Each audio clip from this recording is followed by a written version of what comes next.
everybody, welcome back to another episode of the Zamora two-player podcast. I am your player one, Garrett Zamora, and I'm joined once again by my brother Matt as my player two. Yo. This is gonna actually be a smaller version of our end of the year episode than what we did last year. Matt, unfortunately not in person this year, but that's all right. Exactly, and that's why we're gonna kind of do it a little more low key. Plus, the amount. Here's your GOTY discussion. Rebirth wins everything for both of us. So exactly. That would be the extent of a GOTY episode if we were to do one anyway. They're done. We'll save all the kind of celebration for that. It's just it wins everything. Yeah. Done. Moving on. Every question we asked each other about what was the best this or that of a game or whatever last year, it's Rebirth every time. So discussion over. Yeah, exactly. So, I wish the video game awards had agreed with that assessment, but hey, what can you do? Yeah. Not biased at all. So instead of doing that whole sort of discussion, because like I said, it's very quick for us both this year, we're just going to do like a little bit of a sort of yearly recap of other things outside of Rebirth for both Matt and I, just some highlights of the year and things like that. We did go to the Rebirth concert after our last episode that we recorded. It's been a while actually since our last episode. So yeah, that was in September. So and my God, it was so good, and it made me want to play Rebirth again so bad after watching. So you did, and I did, which we'll get to. Yes, So anyway, the concert was great. And then, just some other games that I did a lot of revisiting because this year was a little slower pace in terms of like new games that I played through compared to last year at least. So I did a lot of revisiting of other games pretty extensively. And some, standout moments for new games that still came out this year. That we'll talk about. So we'll just jump right into it.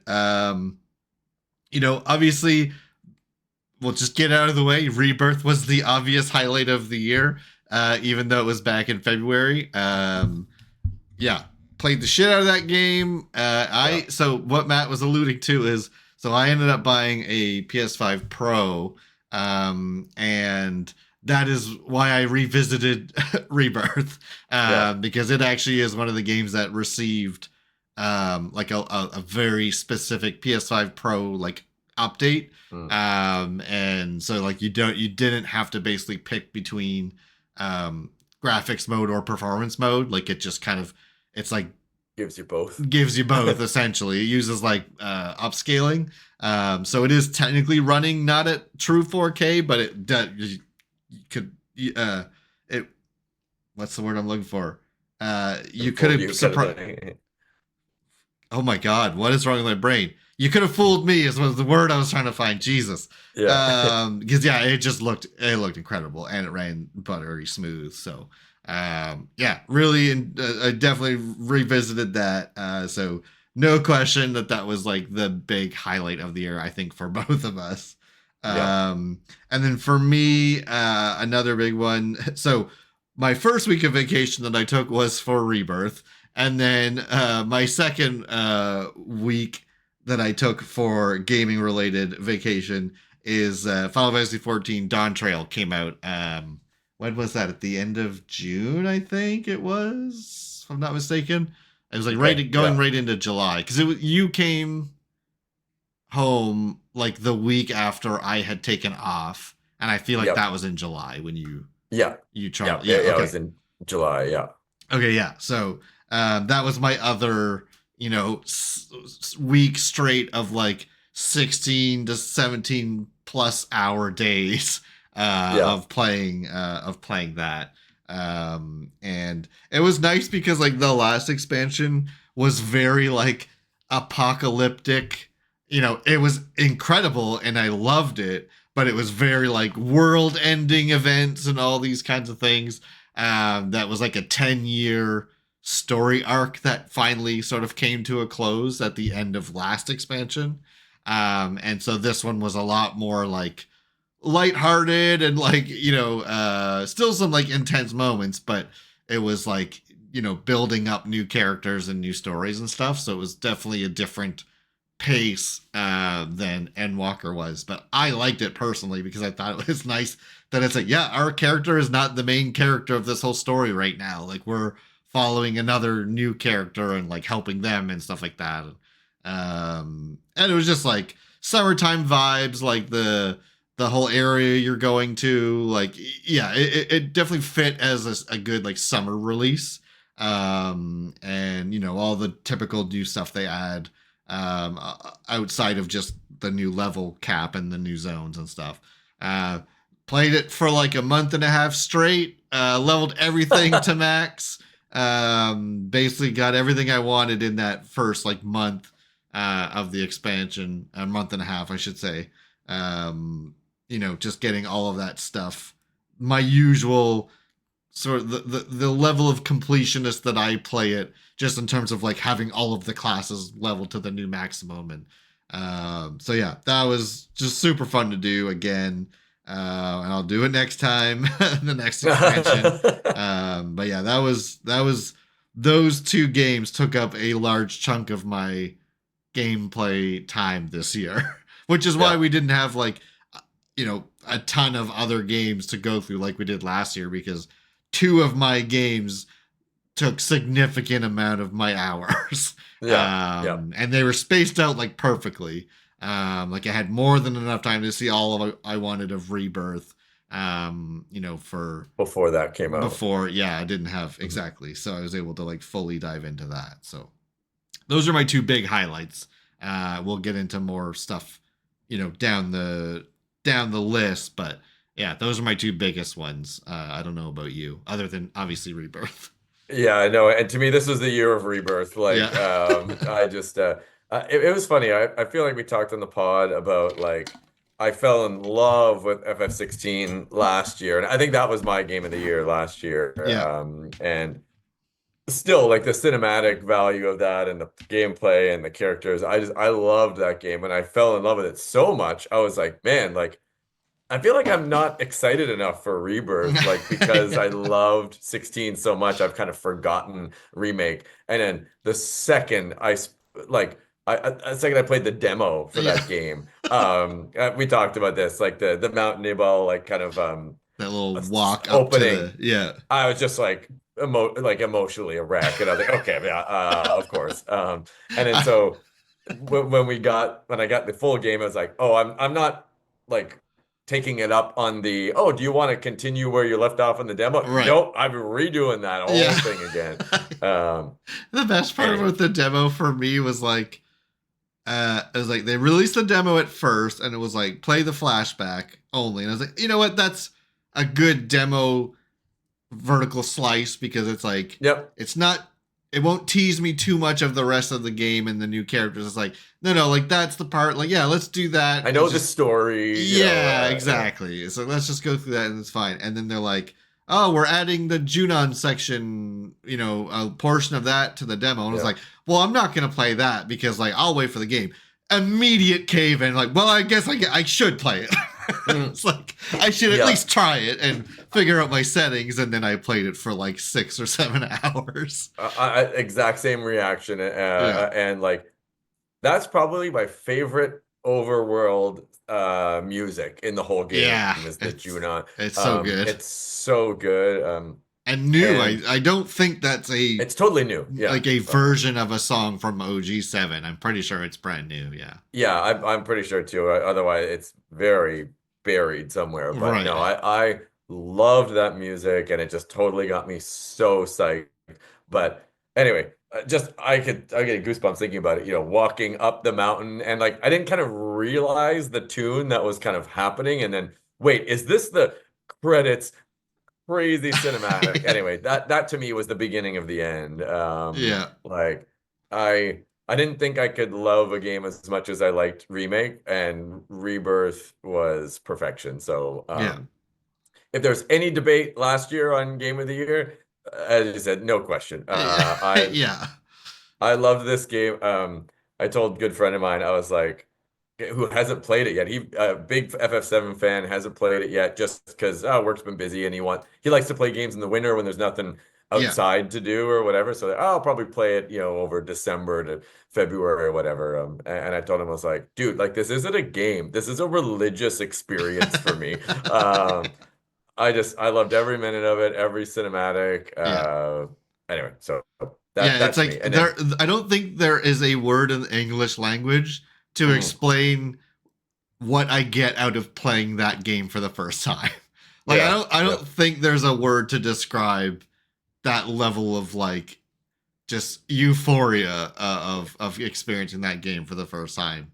That's one of those games. It's like there's like a question I'll ask people sometimes where it's like, if you could erase your memory and experience a game for the first time again, and there's like a handful, like there's a couple. There's like Breath of the Wild, Xenoblade Chronicles 1, and now like Rebirth is another one. Remake honestly is probably there too because of just how crazy that was to play for the first time too. It was, I honestly like, those would be like my 4 top choices of games to replay again for the first time with no memory. And if that feature became available in the future and it was a significant amount of money, like sign me up. Like it's like I don't care. That would be such an amazing experience. So especially since I got that experience the first time for like $80, like you might as well be $10,000 for the second one. It'd be totally worth it. But anyways, no, that so this isn't a Rebirth pod, but just it's worth mentioning. Game of the year, by far for both of us, no question. By far, one of the highlight of the years. One of my highlights of the year, not just gaming related, like that game was a religious experience. So I loved every minute of it. So and then we'll talk more about kind of like it was also kind of a year of Tekken, and I will talk more about that. Well, so, let's go right into that because I have that written down as well. Man, because that came out like it was close to my birthday. I don't remember if it was a little before or a little after. I feel like it was technically February, if not late January. It was for sure in January, but it was probably the week after my birthday. It was like the last, like it was like January 29th or something. Oh, that actually sounds right because I remember watching Max reacting to the Tekken release date and being literally saying like they gave me a month of Tekken before FF7. So that makes sense that it was like right at the end of January. But so we like obviously we've talked about Tekken a lot in just in our history of playing games. But like this is by far maybe well, I don't even know. I'm trying to think if I've played Tag 2 for more hours than I have now put into Tekken 8. Because like what we would do before with like Tekken Tag 2 especially was the last one that we like played a lot online together. And when like you'd be home for Christmas or whatever. It would just be like every once in a while, like every like once every like maybe 2 months, we would get on and play for like a number of hours, but it would be like it would be less frequent. It would be kind of a catch up at the same time. It's like, I haven't, I've been working and you all of us were kind of like trying to find our forever job kind of thing. So it was just like, hey, I haven't seen you guys in like a few months. Like, do you want to just play some Tekken and for a couple of hours and catch up? Exactly. And like Tekken 7 we started doing a little more, but I don't even think we played that game online as much, if at all, because it was so slow loading. The time between matches was really slow in 7 online and everything. We played it a lot when you would visit home. And when before Mike moved back here, when he would come home, we would play a little bit of it. But I just didn't get like super amount of hours. Tag 2, I know Mike and I did play a lot because we were on a very similar schedule for a few years there. But Tekken 8 like took over this year. It was like it's usually at least once a week at this point that we all, at least 2 of us get on to play and it ends up being for like 2+ hours every time we do it. And I feel like even more so in the past like 2 months kind of yeah. thing. Yeah. Well, yeah, so that's Yeah. the thing is like Mike and I have started going to Mm. weeklies for Tekken 8. And that has definitely like just made me want to play it more because not only do I want to like get better to like, perform better at tournaments or stuff, but it's like I feel like I hit a new threshold just in like understanding how to play good Tekken. Yeah. And then like as soon as that started to like make more sense to me, I was like, it just like the itch to play more, it like exponentially went up. Yeah. And I I truly think like you, me, and Mike, at least like against each other, are all yeah. like so even. Yeah. And that is like the any fighting game. That is the dream is to like Yeah. Yeah. play against someone who is like on It par could with you. it could be 50-50. Yeah, Yeah, yeah. yeah. And when we play, there's a lot of what I usually refer to as choreographed Tekken, because it's just like there's a couple things where it's like, oh, every time Mike does this move, I do that move, and then he knows I do that move, so he does this move, and it's just like, Oh like man. me and you have that one where it's like I don't It'll happen too. yeah, When we like record one of sometimes. us Yeah. tries to throw, and they duck, and then the other one tries to throw, and the other one ducks, and it's just like every time it happens, and it's usually after the same move that Yeah. leads into that or whatever, and it's just like we both just know how each other plays Yeah. so well, and yeah, that is like truly like the dream when you have like a fighting game that you play is just Yeah. having people to play with that are evenly matched, and it's just like the matches are just so much more fun Yeah. when we do it that way. So yeah, we played a lot of Tekken this year, Man. together a Like lot a too, which is lot. nice. Yeah, yeah. And it's like you said, it's just like this choreograph thing. And the thing that I struggle with is like, oh, okay, I'm playing online. These idiots are gonna fall for. I've got 5 tricks that they always Right. fall for. Yeah. And then like, oh no, Garrett's too smart for that. Or like, oh, but Mike always does this. Yeah. And it's like everyone always thinks I'm gonna hit high, and I'm going, oh shit, he parried me, and now I'm on the ground. Like Jesus Christ. And then like Garrett will do something, and you'll often like, oh, I have to recalibrate because I know you always fall for this. Yeah, one of like June's combos that lands with a sweep or ends with a sweep. That gets everyone online the first couple times. They never block low, but you and Mike always block low, and it's like, oh fuck, I did the wrong one. I have to recalibrate. It Yeah, and like take what I'm saying and dial it back a few notches. This seems a little grandiose to kind of say or whatever, but like I found like I think a lot more about Tekken in that like, okay, I know he's gonna block low, and so I should do a mid yeah, attack here. yes, And like but that's like 3 moves ahead kind of thing. yes. It's very chess-like in some That ways now. that's Um, literally like the thing that started unlocking for me when I started going to yeah. tournaments. Hmm. Because like when you play, and I think it's because when you play the same people a lot, Yeah. they learn your tricks, and you're like, oh fuck, Yeah. okay, he keeps countering that or jumping over that low kick or whatever. So I gotta hit him high because he's gonna jump and he'll run into the, and you just, it's yeah, very much a chess match in that sense. And that's what you definitely don't get playing online. Maybe once or twice in a match, because if they stay for all three, like you Yeah. can sort of have those moments. But it's like when Yeah. I've been playing these people at the weekly for 6 months, they Yeah. know the stuff I like. They learn what I do, and so it's I like know. you have to like mix things up a bit. And I Um, think I would because I that's what pisses me off playing you and Mike. Because there's so many things that I can do online that that beat them every work. time. Yeah. Yeah. Like my punch low high kick, like everyone fucking falls for that. Everyone.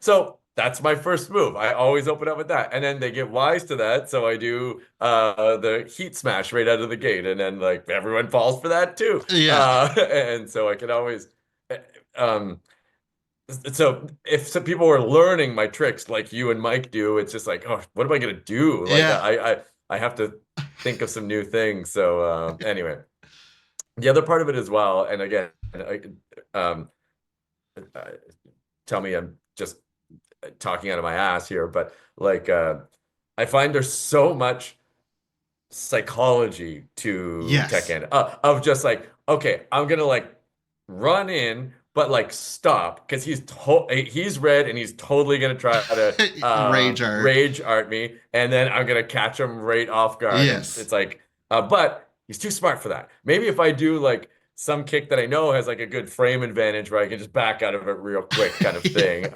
And it's just like in microseconds of like I make that decision in like 0.1 seconds of what I'm gonna do, kind of Yeah. thing. So, anyways, it's pretty cool to That's literally like the draw of fighting games for a lot of people I know. Like yeah it's that like thinking of a plan and executing the plan and changing the plan when you're realizing it's not working, and then yeah that works and then that feels really good. Like yeah, yeah it's just like it's total mind games, like it's total like chess, yeah thinking a couple moves ahead or whatever. And it's like literally like, oh, I'm gonna do this move twice, and then the third time I'm gonna do it that ends this way, because they'll definitely fall for it that third time or whatever. And you're yeah. just But looking for ways to do that, and then they catch the and second one. And you're like, fuck, I gotta, yeah, okay, new plan, new plan, new plan. yeah, yeah, But like a classic is like, okay, I'm gonna do this low move twice because I know on the third time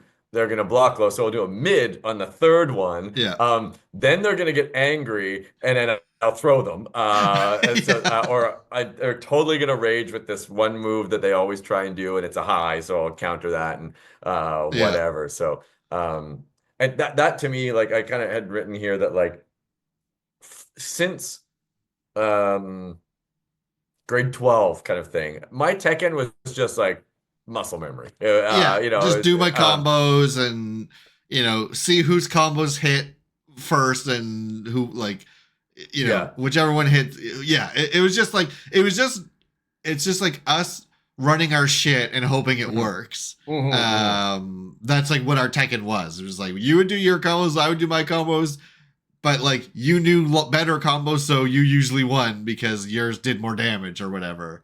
But Yeah, you got lucky on this or that or whatever. yeah, but there And was no like there was none of the strategy, like figuring out how that person's playing. And yeah, there was yeah. definitely none of that. And so like I may have played Tekken 4 once. I don't even know if I ever played Tekken 5. Sure. Tag 1, like maybe when if well, rented a PS2 at some point. I don't I think we know. did that Like once for like my birthday. We just rented one. yeah, Yeah. and it's just like, is Horong in there? Is Paul in there? Okay, I could probably figure a few things out. Yeah. Yeah, Tekken Tag 2, like you said, played it We enough played a to. decent amount. Yeah. And like I was kind of new to PS3 at the time, so I was like, sweet, I can get this game for like 20 bucks, and like online stuff didn't cost anything at that point. So I Right. was like, okay, I can play with Garrett and Mike once in a while and relearn how to play this game. Um 7 like playing one player Tekken 7 is no fun. Um and playing online took too much time, and I Yeah. wouldn't see you guys once a year. So okay, I'd play it I definitely spent occasionally. most of my time on 7 doing the like treasure battle or whatever it was called. Exactly, Because exactly. it Yeah. was like a little better than just straight CPUs. Because I don't know. I don't know if it because they did have like player names attached to the ghosts, so I assume it did some kind of learning of how that person played. Yeah. But it obviously didn't do it as well. But because the matches took so long online, yeah, I was just and I wasn't very good. Like I wasn't good at Tekken then by Yeah. like current standards that I am now. Yeah. And so it just wasn't as fun to play against real people because I would just get destroyed. And you know, it was going to weeklies and playing the same people in person. That's Yeah. what unlocked it for me, that I started to like understand how to get better and wanted Yeah. to, because like that is way more fun than playing online against And randoms. it's funny for me because that kind of indirectly, I've never been to these weeklies or anything. And so you You guys just had to started do getting, it to keep up to me and Mike. yeah, and it's like, Basically. God, I'm getting my fucking asses handed to me. Yeah. So I started watching a few videos and like learning some like, because I'm just like, I was getting so frustrated. It's like, you get one fucking hit on me, and then it's like, okay, yeah, do your 12 Yeah. moves, and now I can get up again and try. It's like, I need to learn that. So Yeah. learning a couple of those. And so I kind of like crossed the chasm as well. Yeah. I feel this year, just personally, For where it's like, sure. Yeah. okay, it's more than just the same old muscle memory. Like I know a few moves and some frame stuff and some it's like, okay, I feel like and then after I started to try, like, I have a notebook of some stuff some combos that I like and stuff like that. Yeah. So it's like, all right, at a certain point, I made a decision where I'm like, okay, I want to get better at this. So like, how do I quote unquote train, Right. and put some effort into it instead of just like picking it up and doing the same old crap I've done for Right. years, kind of thing. And like I Yeah. said, it was kind of out of necessity because Yeah, no, Mike and exactly. I It's like, started really leveling oh, each other up by playing in the tournaments. And it's like, yeah, I remember like the first like maybe time or two that we played online with you after we started going to yeah. tournaments, you were just like, what the fuck? Like, Yeah, I said my king is essentially non-existent yeah. for me anymore. Yeah. But yeah, the guy who wins the weeklies every week, he plays king, and so I have a lot more king like knowledge now. So Matt can't. He at first you couldn't play king much against me at least because Yeah, it was one you I knew just very school well. me. Yeah, But yeah. I find in more recently you've been able to play him, and it's been still kind of a coin flip. So Yeah, exactly. And yeah, and it's funny. Like there'll be some in the I don't know if this is the perfect definition of parody or if it's the mockery thereof, but some games though, like you'll completely mop the floor, and yeah. get like perfect on me, and then and some I'll do the same, and it's just like, yep, I saw this entire match before it even started, and just Yeah. everything worked. Like It when just it's a perfect, sucks. It sucks yeah, when that is how our like last best of three of the night to end. mm, Because I think mm, we talked about this before. Mike and I made this rule once, where when we're if it's just two of us playing, it's like okay when we want to end for the night, we call okay best of three and then we're done, so yeah, that you don't feel bad for leaving after you won, or the other person doesn't feel bad for oh you won now you're done okay fuck you. yeah, And so exactly, when we yeah. do a best of three to finish, and the last one is like a perfect that you lose, you're just like fuck. Yeah. It's just like and it's like you're mad about it, but it's like you knew the rules, and that's just how it played out. Don't hit the player. Yeah. But and last week, or maybe it was even this week, when we're like best of three, and I like beat you on a perfect, and it was just like I feel bad about that. One more, Yeah. and we got like one round in, and my internet just completely Yeah. crapped As out. I was about And, to win the first round. yes, you're about to win. Yeah. And it Oh was just yeah, like, rage quit. rage quit. Okay, Matt, fuck you. Oh man, that was good. Yeah. But yeah, no, it's pretty even, and it's anyway, So much fun. it's certainly not PG-13. There are especially from my end, it is a rage fest with every F-bomb permutation you could think of. Yeah. I get pretty upset. But like on the surface kind of thing. Yeah.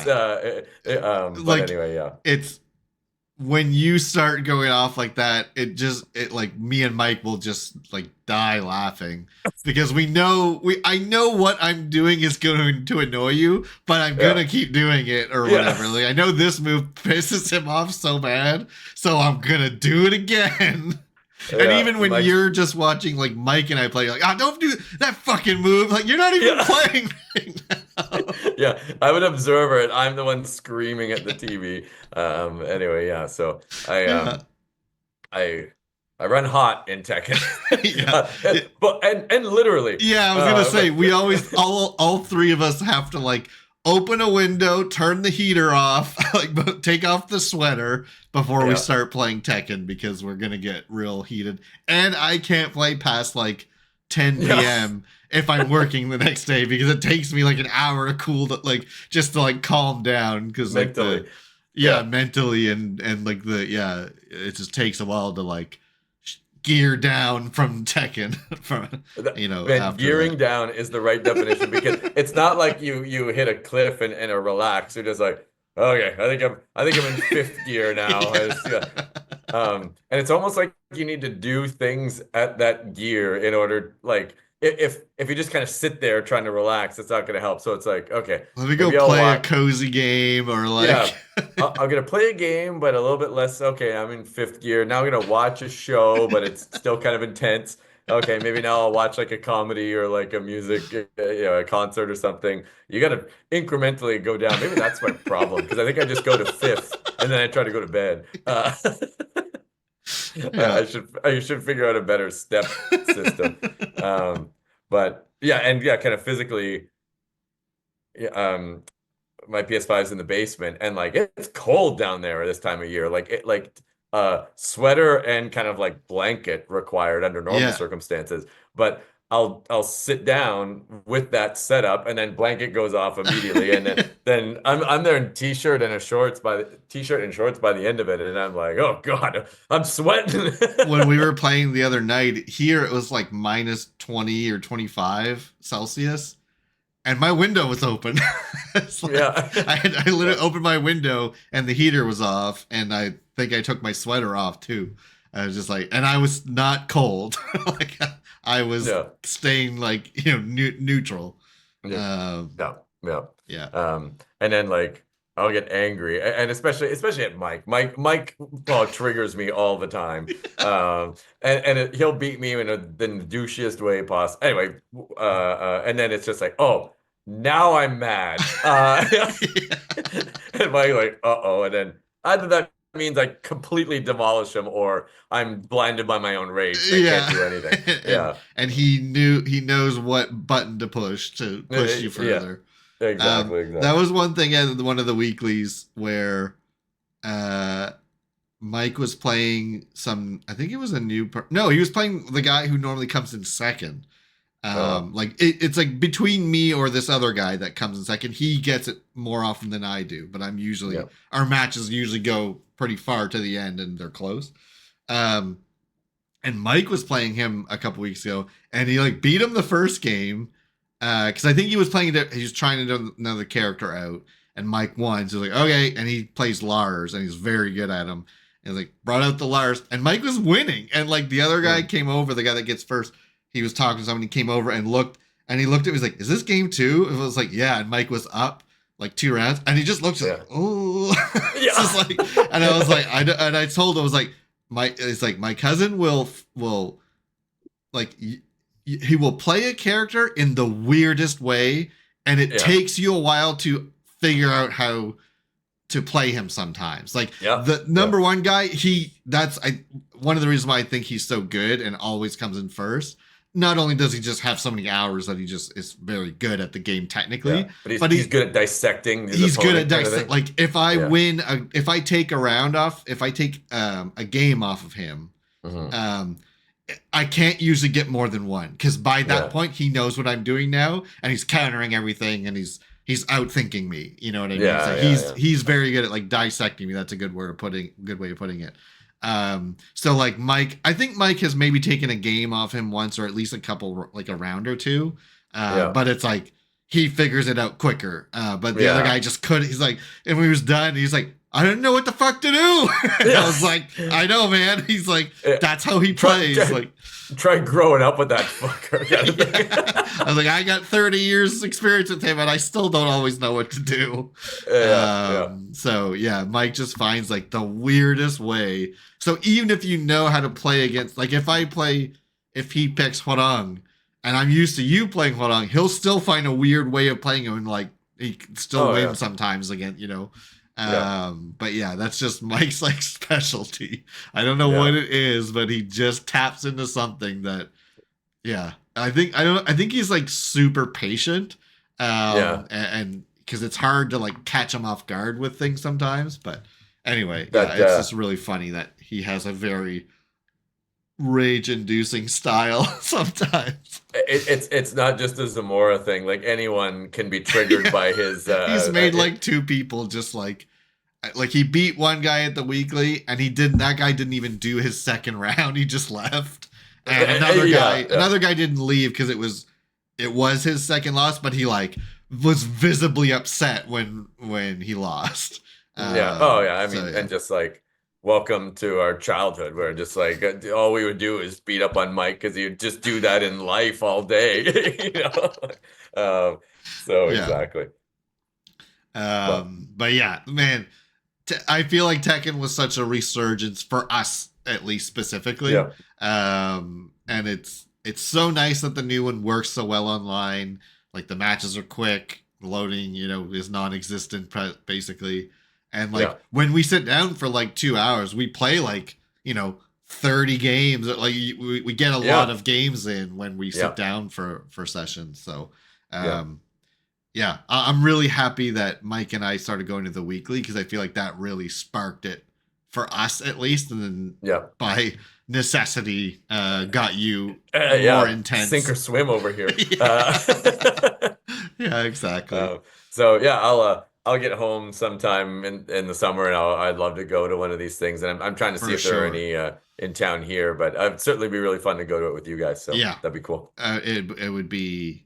I've told them like when my brother comes home, like he's gonna come too, and so because like the weekly I go to, it's like 6 or 7 people. Like it's not a ton of people, so anytime we can like drag a new person in, even for 1 week, it's always fun to just.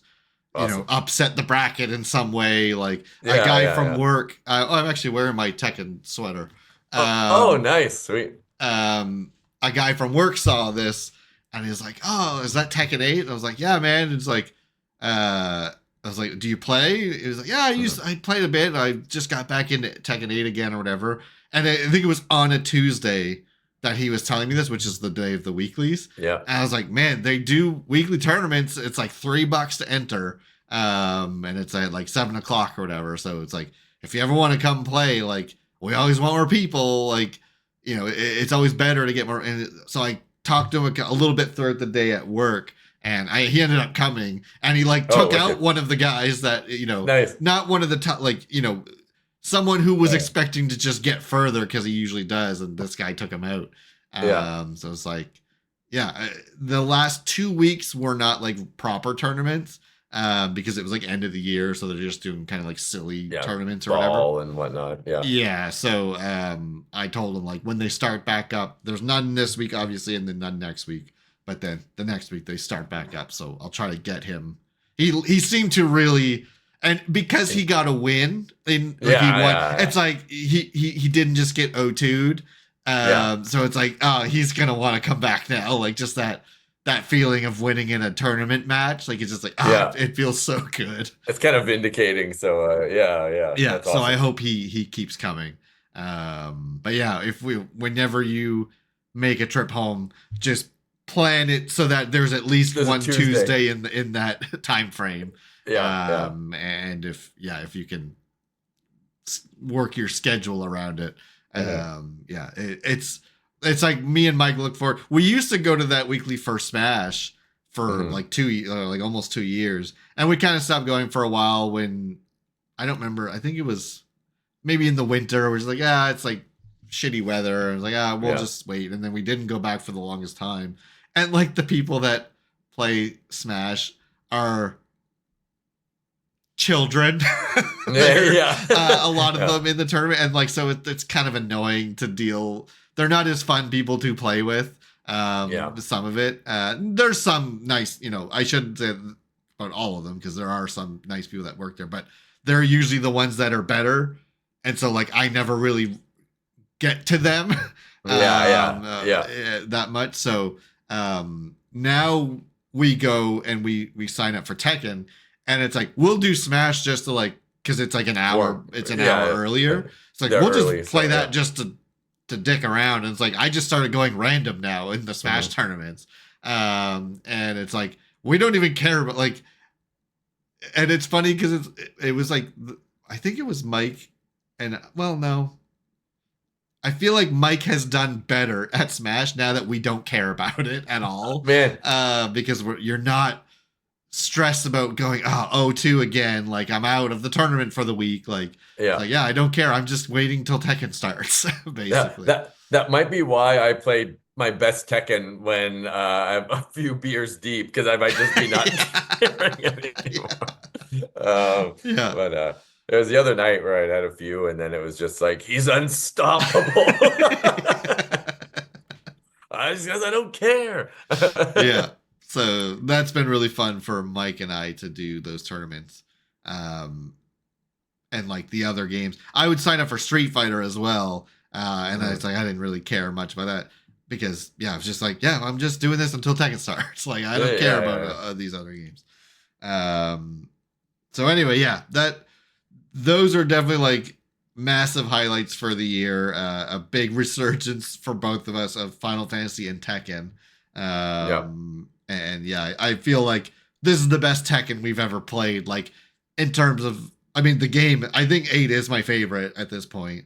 But also just like the quality of our Tekken matches is like the best we've ever had.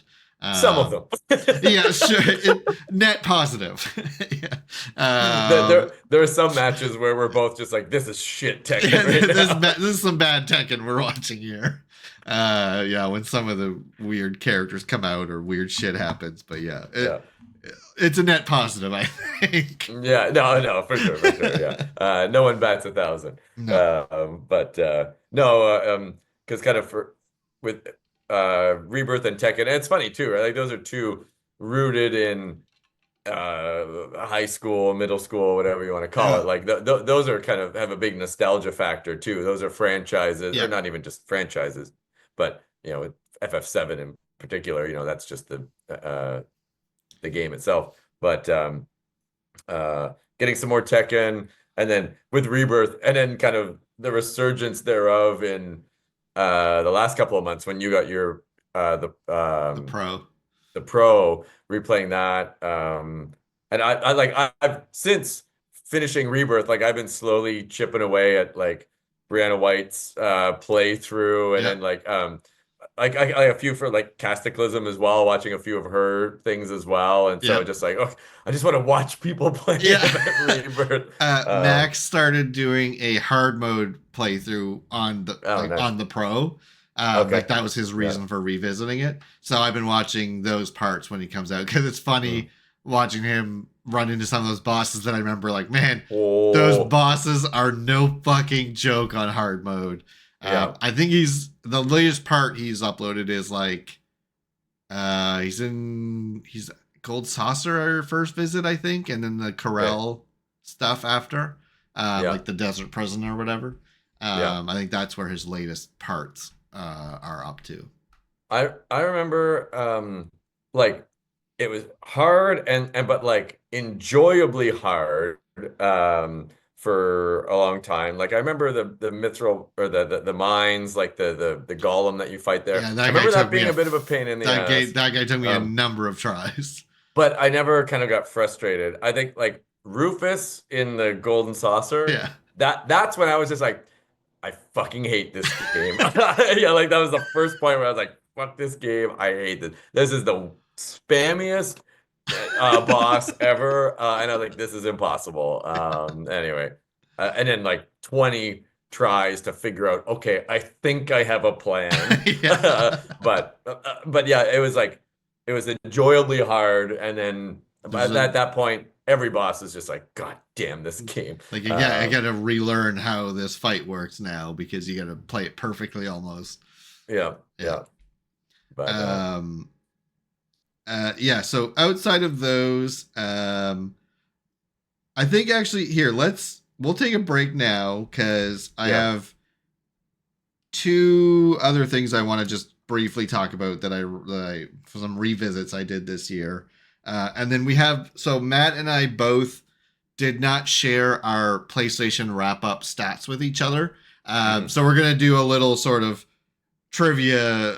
I came up with some questions that we're going to quiz each other on, just to see who can guess better of the other person's stats. And then that is going to lead into we're going to do another random encounters episode with some Tekken, and the points, whoever is the winner of that sort of quiz will have points to play with in some restrictions and stuff that we're going to put on us for some Tekken matches. So Perfect. And that won't take super long, so we'll take a break now, and then we'll talk about I have two more things I want to talk about, and then if there's anything else you want to bring up for the year, and then we'll move into the PlayStation wrap up stuff.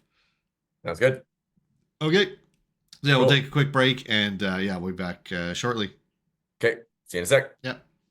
Hey everyone, if you're enjoying this episode so far, please take a minute to like the video and subscribe to our channel here. My brother and I have dozens of hours worth of episodes of us chatting about both games we're currently playing and reminiscing about gaming memories growing up. Also remember to check out my side quest episode series where I invite video game music cover artists, journalists, and other content creators for one-on-one interviews about their work. I have a lot of people that I eventually want to invite to this series in the future, and the best way to get there is by starting with a click on that subscribe button. So take a moment to do that. Really appreciate it. Thanks, and now we'll get back to the episode. Hey everybody, welcome back to our 2024 wrap-up discussion.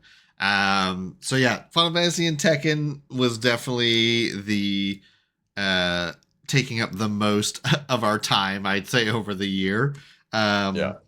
So, as I mentioned, where there wasn't as many games out this year that I was diving into compared to last year, it gave me some time to revisit some things that I just want to talk about how much I love them. I think Dark Souls Remastered was on sale at some point in this, I think it was like late summer. And I have the original Dark Souls, but I didn't have the remastered one. And that was on sale for like $20 or something at some point this summer. And I was like, I'll pick that up. And then I bought it. I was like, let me just like play till the first like boss or whatever. Just dip my toes back in, to Dark Souls again.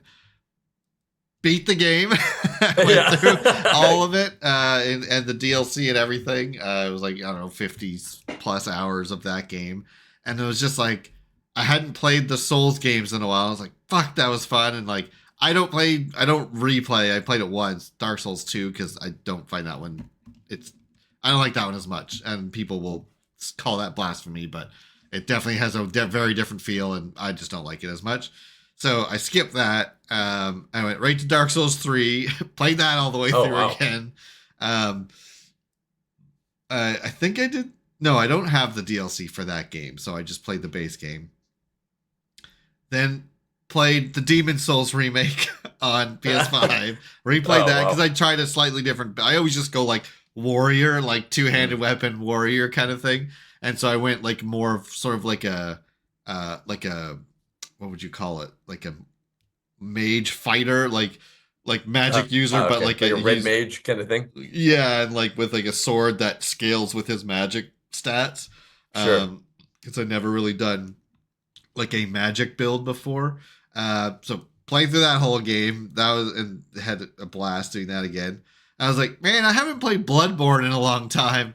I think I've only beaten that game once, and I got the very bad ending where you basically just skip the final boss and he just kills you. Because it's like a dialogue choice that I didn't quite fully understand. And like Bloodborne, all the Souls games like autosave. Like you can't have save slots to reload necessarily. So just did that, and I was like, I guess I'm done the game now. Back then when I first played it. So played through all of Bloodborne again and did the good ending. And then I think that was it. I think I started to play Sekiro, but I was like, no, I think I'm good on the FromSoft games. And I'm not gonna replay Elden Ring for a while because that was like a 150-hour game. But so I just like really got right back into the Souls games and went through a lot of them in a row, and that was such a joy to go through those again. Like as punishing as they are, there's such an innate joy in getting through those games. And those are games that I will purposely not revisit for an X amount of time so that when I go back to them, I'm not super good at it. And it's you kind of you can sort of enjoy that like relearning of the game a little bit. So yeah, I went through all those Souls games again, and then I'm still kind of currently doing it, but I definitely went hard on my Resident Evil revisit. I have been playing Resident Evil 2, 3, and 4 kind of since October. Because I'll always do it in October because I like to play the like spooky games and watch spooky movies like during the month of October. So in October, I have Resident Evil 2, 3, and 4 on the PC. And so I played through 2. I think I just did one of the campaigns. I don't think I did both, just to like go through the main story. Then I did RE3 because it's pretty short, and then did RE4. And RE4 is such a game that's like you beat it and you're immediately like, I'm so much better at the combat right now. I want to go back to the beginning and like destroy everything. School everything. Because in 4 you can do a proper New Game Plus and bring all of your, upgrades and all your weapons and everything. And so I literally played it on like standard, New Game Plus on standard, New Game Plus again on hardcore, and started another New Game Plus on professional. And I got about halfway, but I was like, okay, I think I'm good. I think I'm done with RE4. When I was looking at like my Steam stats, they break it down by month. And it was like the only games on Steam that I played for the whole month of October was Resident Evil games. That was like the only thing that was like had any hours logged on Steam. And then I think there was some point, maybe it was like the Black Friday sales on PlayStation Store. They had the remake trilogy on sale. So it was like RE2, RE3, and RE4 for like $30. And I was like, I have the Pro now, which I think 4 at least is properly like PS5 Pro enhanced. But even 2 and 3 will run at like 120 FPS because my TV it runs at 120 hertz. And like 4K at 120 or whatever it is. Maybe it's upscaled or whatever. But those games on my TV with like HDR and all this stuff on. God damn it. Like RE2 remake on the Pro and on my TV looks like a new game almost. Like it looks so much cleaner than the original one did. And so I went through RE2, like I did Claire A, Leon B, then I did Leon A, Claire B, and then I was like, man, I was pretty close on that last one to get like, I think if you get an S rank, which is like beat it under like 3.5 hours or something. I think it was the S rank. Well, I was close to the time on one of the campaigns to get the unlimited ammo pistol. And I was like, oh, that would be so good to have just for like when I want to replay the game again. I don't have to worry about the ammo shortage. And so like I did one of them again and got that. I was like, oh, I'm only missing one of the little raccoon things to get the unlimited knife. So I went through again and got one of those. Oh, and awesome. I think I did Claire A hardcore. Because hardcore is super intense on RE2. I beat that and I started a Leon A hardcore and I'm like about to go to the sewers in that one. Okay. So going through those, I'll probably do at least that. I might do a hardcore B for each of them too, because those ones are a lot shorter. And then I went to RE3 and I was just like, I like played it through once and I'm like, oh man, like I got like a C rank. I'm like, fuck, I'm better at this game than that. Like, let me go again. Because you can buy like, you start with more pouch space or you start with the lockpick or whatever. So I like did that. And I mean, buy it like in game. Not with like real money. And I did it again and I like got an A, but I was close to an S rank or something. I was like, oh man. And it's like under 2.5 hours on standard. That's insane. And I was like, man, I think I could do it. And I was getting so good at that game. Like I'm no speedrunner strats, but just like my level of like going through knowing exactly where to go and I got through like the RPD as Carlos in like 20 minutes or something. And just like when you get good at that game, it's just like, I don't know, Jill is such a badass in that game. And it was just fun. Like I don't know why. It was so fun, like running around. For whatever reason, I had so many shotgun shells. It was just like every zombie, just bang, bang, bang, like just headshotting all the zombies and like, going through and trying to get some of those challenges, like get all the little dolls on that one. There's one near the end where you have to do like, you're kind of getting towards the lab and you gotta like get all those circuits. Kind of like you're in this storage area and you gotta like get 3 of these like circuit breakers to like put in the elevator to go up. And it's kind of just like a circle that you run in this thing. And it's like there's a challenge to do it like in under 5 minutes. And so like I tried. So I got that one and like, man, just like learning what weapon to use against each enemy. So it's like the pale heads or whatever. It's like I knew you had to magnum them in the head to take them out, but they move so quick. And I think I read somewhere, it's like, if you hit them, they slow down. So it's like, shotgun, boom, slow down, magnum, boom, dead, shotgun, boom, magnum, dead. And just like, I was like surgical going through those enemy types. I think I played that game like at least 5 times through. Man. Just kept going. And I just unlocked like an unlimited ammo assault rifle. So like when I'm done going through RE2 on the hardcore, I'll go through that game on hardcore. And then I saw like hardcore just makes things harder, but like Inferno is the one you unlock after that. It's like a different game. They like they throw like the pale heads at you in the first zone, and like there's like a bunch of the zombies that have those like tentacle things. They're like everywhere. Like I was watching Max, he did a playthrough of Inferno, and I was like, holy shit, it's like a whole like a different game. So I don't know if I'm brave enough to try that one, but we'll see if I have all the unlocks and stuff. But so I went through those. I started RE4 on my PS5, but I was like, man, I just played this game like 4.5 times. Like, I think I'll wait to revisit that one. I'll go back to that one later when I want to revisit the games again. But I put a lot of time into Resident Evil between like Steam in October and my PlayStation more recently. I just love those fucking games. It's an incredible franchise for multiple reasons, and especially some of these reboots. Like RE2 has a special place in my heart from OG PlayStation. That's what we had, and like the first game that really like scared the living shit out of me. And the remake is such a great homage to it. Like anyway, that game so good, and it's still scary as shit. Yes. Like on like my 5th time through, a zombie or a licker will scream at me when I enter a door, and it's like fuck, like it will still make me jump. Mr. X like chasing you and stuff like that. Like, oh god, God, I love those games so much. So I went hard. On those revisits.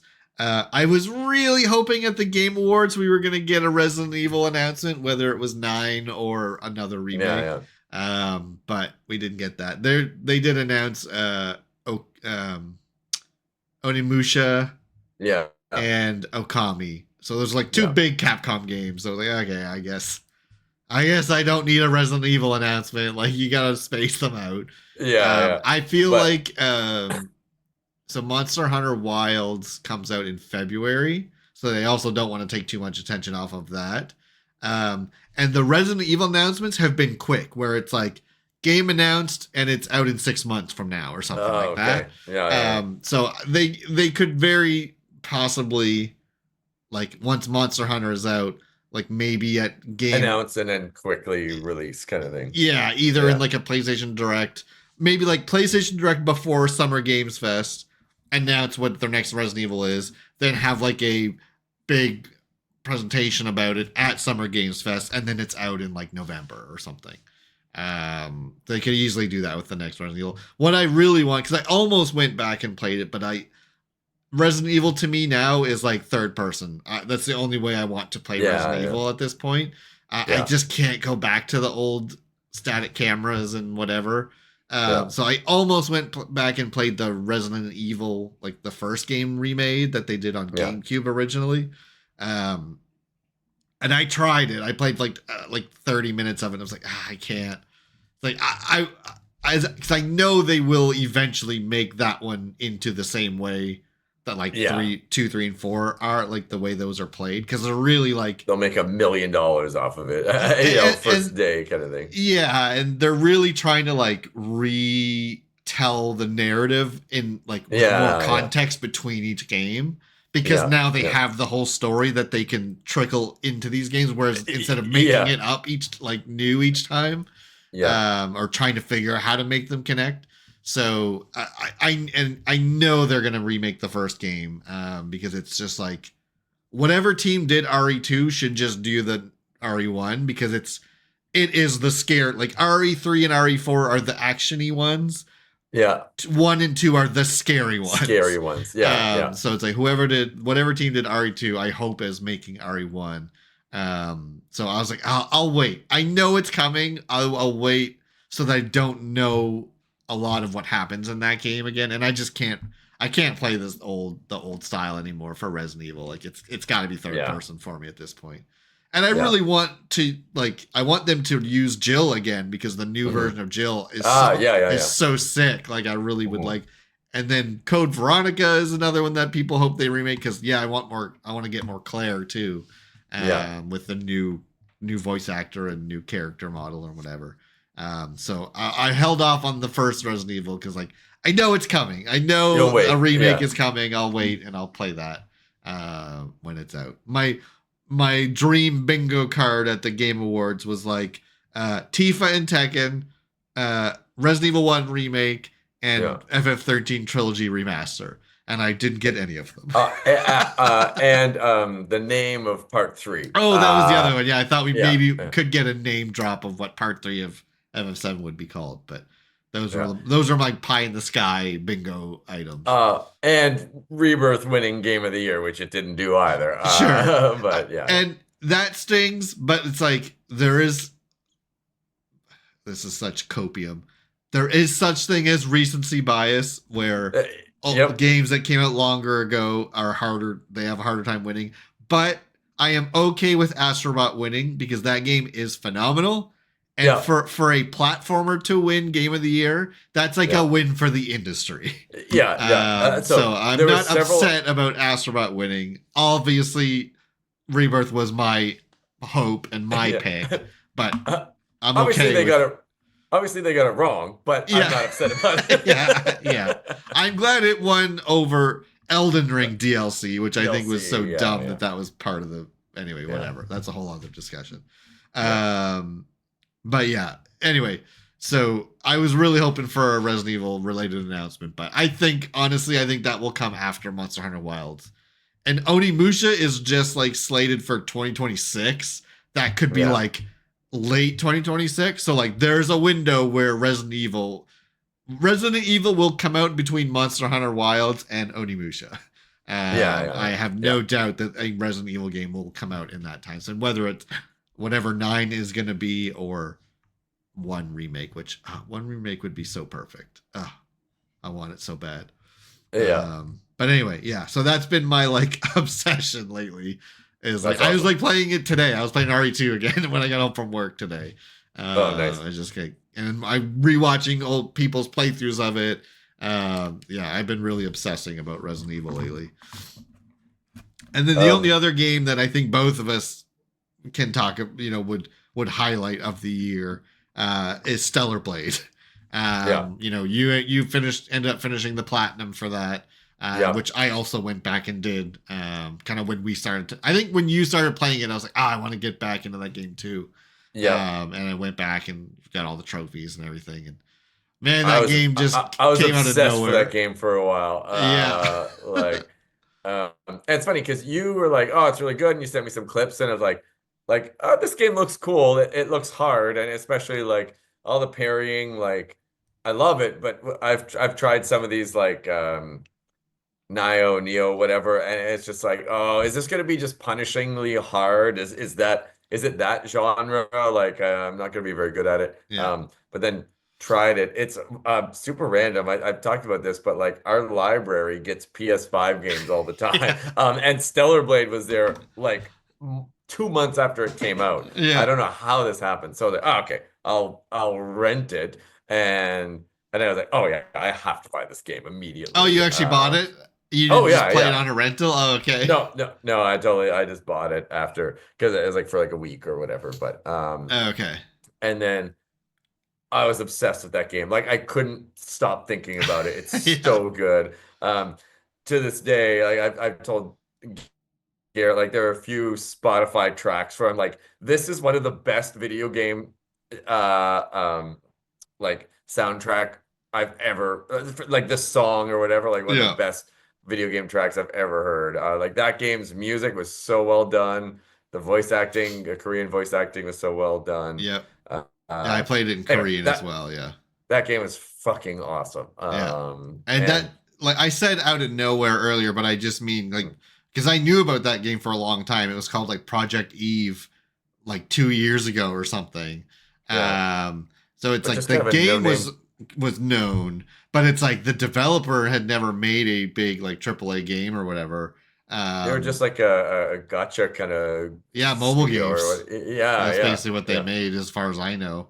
yeah, So just to come out of the gate that hard with a PS5 exclusive, and it's like I like it was so polished. Like yeah, that should be the expectation and the standard, but it's just not anymore.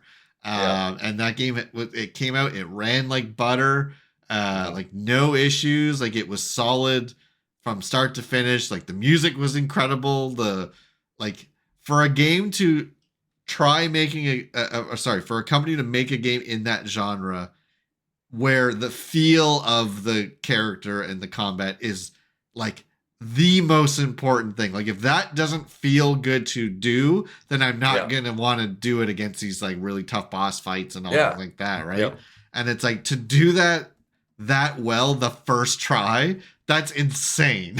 yeah. Like to, I for that to work. in my ignorance, and like if this is a stupid comment, forgive me, but like uh I watched a good chunk of the VGAs, and like just because you could like stream it on YouTube, whatever. And Yeah, so I knew Rebirth was up for Game of the Year, but I knew no other idea of like what even the categories were for other things. But there was one that was just like breakout studio or breakout franchise or breakout game or something, and I was sure. like, man, um, uh, Shift Up, is that Yeah. their name? Like I was just like, man, and again, if this is stupid, then tell me. But like, I thought they should be in some sort of award as like a first try into this industry and like hitting it out of the park kind of thing. I don't know, but So they probably were eligible for it, but the way nominating works is weird. It's like yeah, all these different outlets that cover games are like given like all of the award categories,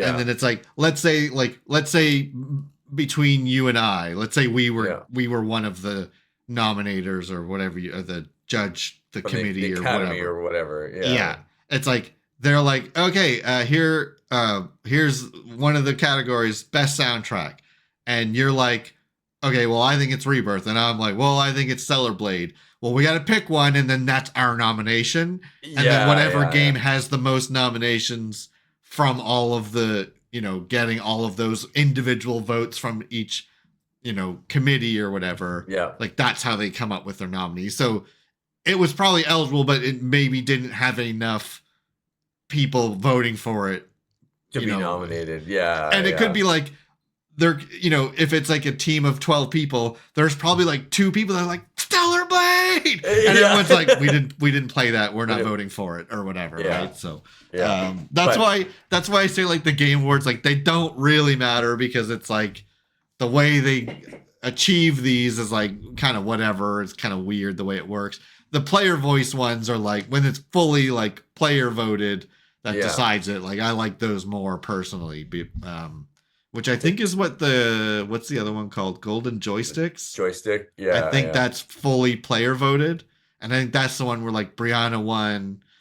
yeah. I think did Cody also win for Cloud something? I know he won something at one of these award Uh, places. But that's why the Game Awards is like, it's like awarded by committees, So it's like, whatever. it's funny. To me, it's that's like the Oscars, where it's just like, Yes.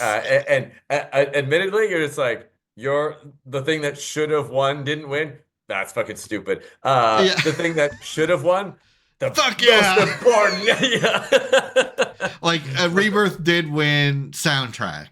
Yeah. And I was like, yeah, fucking course it did. But it doesn't win Game of the Year. It's all bullshit anyway. It doesn't matter. Yeah. Exactly. It's just the copium that we give ourselves. But yeah. So, anyways, no, Stellar Blade, just awesome game out of nowhere. Highly recommend. I loved it.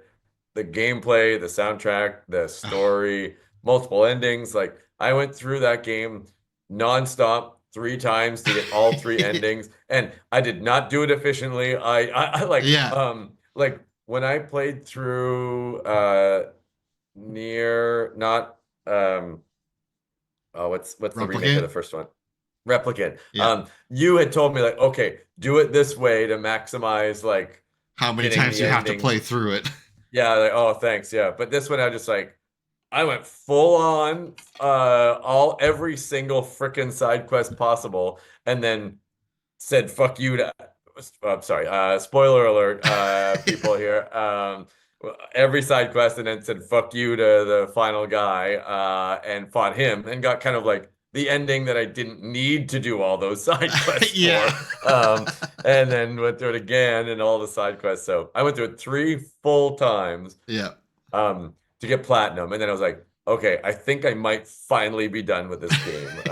Because this was a game where like I went on some work trips and I was like, I don't think I can be separated from this game. I need to make sure my remote play is on point here. So yeah. Yeah, that was definitely a highlight for both of us. I don't think, like, I was gonna buy it anyway because like I liked the way it looked and like the combat style. It was like it made me think of like Nier and God of War, sort of a mix between those two. Yeah. And it's like I'm gonna get it anyway, and it was just like very pleasantly surprised that it's like, oh, this game's actually like super good. Yeah. Fuck that game. The soundtrack in that game is incredible. Honestly, kind of for anyone, thinking of playing it, like the opening cinematic and like the first, like you're on the battlefield. The intro mission. That track, that soundtrack is just like, okay, yeah, we are fucking in a game right now here. So, and kind of two really very set quick the things. bar. So I'd say there's certain things where it's like, I wonder if I should play this game, and then I'd see a moment or remember a fight or a boss or something like that. If I watched a YouTube video of someone like finding a can, I'm like, oh yeah, I want to play that game again. Whenever you find one of those cans, I was like, that's like one of my favorite parts of the entire game. And I don't even think it's fully explained, like why she's collecting these and why she's showing off to the camera when she finds it. Like, I don't think that's ever given proper context, and I don't care. And I don't care. It's it so doesn't funny. Even matter. It's so funny. And like, I don't know if this is purposeful or if it's almost like like the engine kind of going from one mode to the other, but it's always like, I don't know if you noticed, but like, so she'll find the can and like, show it off to the screen, looking directly at camera. And then it's almost like the engine goes back into like regular cruising around the map mode before the camera's fully kind of wrapped back around. And so she's like looking at the camera, and then it's kind of just like she almost like looks off to the side, like it's kind of like, are we done now? Okay. Yeah. I'm sure it's just like going back into like fight engine mode, but it's always just like, ta-da! You got it? Okay. You got the shot. I laugh every time. Her pupils just like go off to the side. It's really funny. And to me, like that's the story that I've built up of just she's just like looking at the cue cards, like, you get the shot? Okay, let's move on. There's that, and then the other thing, at some point, I put like cat eye like glasses on her. And that's canon to me. Like she's not Eve without I'd see like people playing online, or like I'd play before you, like that first scene before you could start customizing, and I was like, who the fuck's that? Where's our glasses? But anyway, yeah.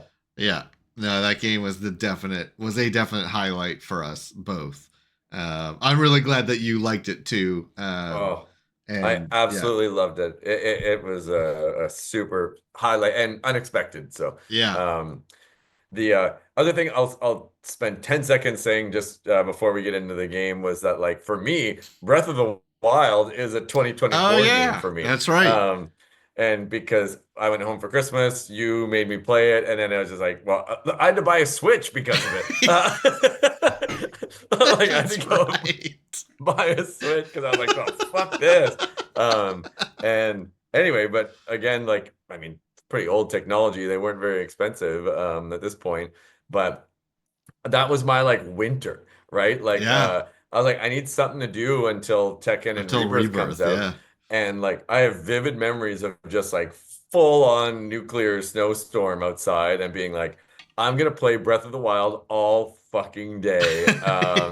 And you know, to your point earlier, like I'm experiencing it for the first time, and this is like old news for you. Yeah. And like I was like, this game's amazing.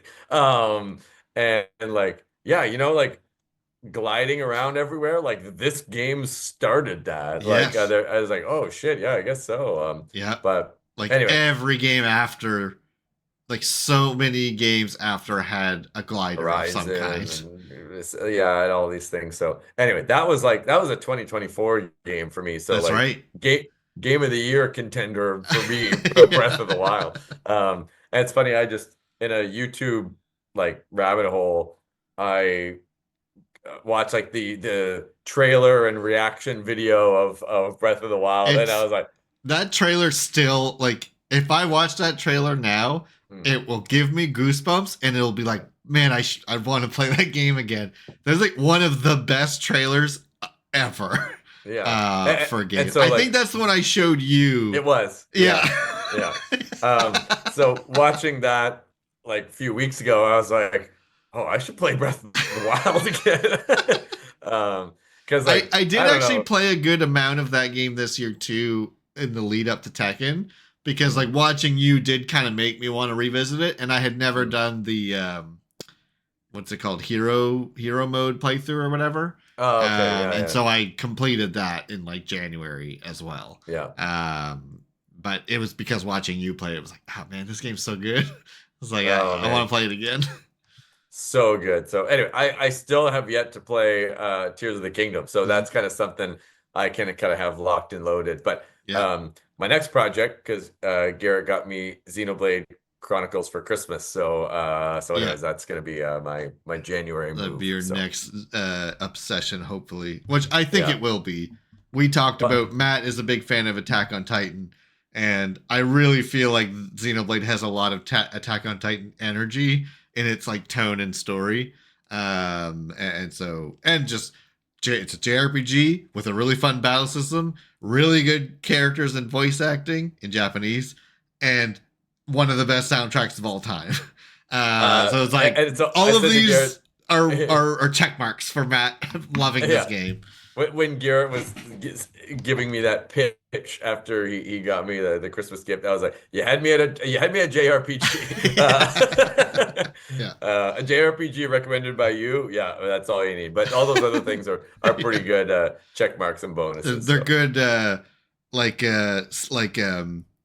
what do you call them, like pocket bets, like Yeah, these are yeah. good like bonuses that are helping guarantee me a win here. Yeah. So anyway. So yeah, Matt will start that in the new year, so we'll absolutely be talking about that when you go through it, because I hadn't played it all the way through since that definitive edition came out in 2020. So I was like, and they're coming out with the remastering Xenoblade Chronicles X in March, and so I was like, I wanted to get kind of back in the Xenoblade mood a little bit, so I'm about probably 3/4 through it now. So it'll be fresh in my mind by the time you get to it, so we can discuss it when you're getting to key points. Awesome. So yeah, definitely avoid looking anything up for that game, because there are major spoilers that people don't give a shit about spoiling anymore because the game's been out for a while. So I would, at least for the first, like, I mean, I would avoid it as much as you can anyway, because there are pretty big spoilers, like, well into the game's story. I certainly won't look up anything for shits and giggles kind of thing. Like if I get stuck, like I don't know what to do. Sure. Maybe I'll ping you. The definitive edition has very good like hints or interface, whatever. And like you can always highlight your main quest, and it literally shows you on your mini map like what direction. Like I don't think you'll get lost unless it's like a random side quest, which can be a little tricky. But yeah, definitely. I should be fine. Exercise caution if you have to look anything up, because I'm pretty good at like. If I am stuck and I do look something up, I'm very good at like glazing my eyes over unless it's the exact thing I'm looking for. So, but anyway, definitely noted. Yeah. So yeah, that'll be Matt's next project basically, which I'm excited for because I only know like 2 other people that have finished that game. Nice. And so like they're the only ones I can talk about it with. But I know me and you can have much more extensive and deep conversations about about that game. And just throwaway comment as well. Octopath Traveler 2 was this year as well that I kind of completely forgot about. Oh, that's right. Yeah. My So. my friend just bought. They have 1 and 2 on sale on Steam for nice. I think it's like $50 for both or something. Or it was like maybe 60, but anyway, she's playing it right now. I can see. Nice. So yeah, she just got it yesterday. So, and I don't know if she may listen to this episode, but I was giving her such a hard time. So she's Asian, and she is the most stereotypically Asian when it comes to directions. Because I was watching her play it. I was like, no, go talk to the guy over on the left. Oh, like it's like, oh, okay, runs hard, right? Like, no, left. You go to the left. He's over there. He's to the left. Look at your menu. I was like, I can't get through. There's a wall. It's like, you're going right. And just every time she get into a random encounter, she'd forget what direction she was going. So she, like, first dungeon, she kept coming back to the entrance, forgetting what way she was going before the encounter. Oh man! I was like, oh yeah, this game's gonna take you like 100 hours. Anyway, it was funny. There's a lot going on there, and because like that's a long game, longer than I expected. Yeah, it's like a good like 50, 60 hours probably if you do everyone's like main stories. Yeah, probably more. Two was longer, I think. You're right. Yeah, 2 was a little longer. I still have to do like the I don't know, Ultimate Quest or whatever it is. Like I didn't even finish those. Yeah. So I was kind of like, I'll pick this up at some point, and never did. So, anyways, we'll see. But I got to every final boss, and did everyone's like main story chapters or whatever. Yeah, music in that game is fucking amazing. So and thankfully they put those soundtracks for those games up pretty quick after those games came out. So yeah, I definitely had a few Octopath Traveler 2 tracks on like my Spotify Wrapped this year. Yeah, the soundtrack in those games are so good. Maybe before we get into our game, maybe do you mind if we take a quick break? But that's a good segue because I had some notes about my Spotify Wrapped. Sure. That are worth mentioning.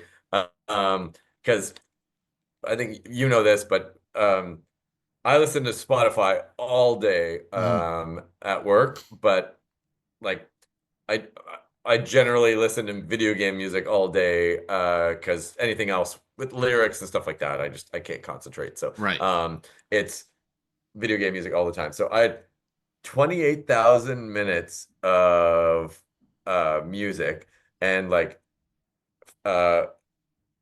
FF7 Rebirth was in my top 5 of like albums. And it was just like the little sample, like the little mini, like it's not a full soundtrack. It's like 6 tracks or something. because I downloaded the soundtrack to Rebirth, and so like I listen to that through like my Apple Music or whatever. So it's kind of a, and I listen to that a lot. So it's kind of a testament. I had over 6,400 minutes on the Tekken project. Okay, I definitely had So some. I'm I trying to listened to bring mine up right now too, because I definitely had some Tekken on there.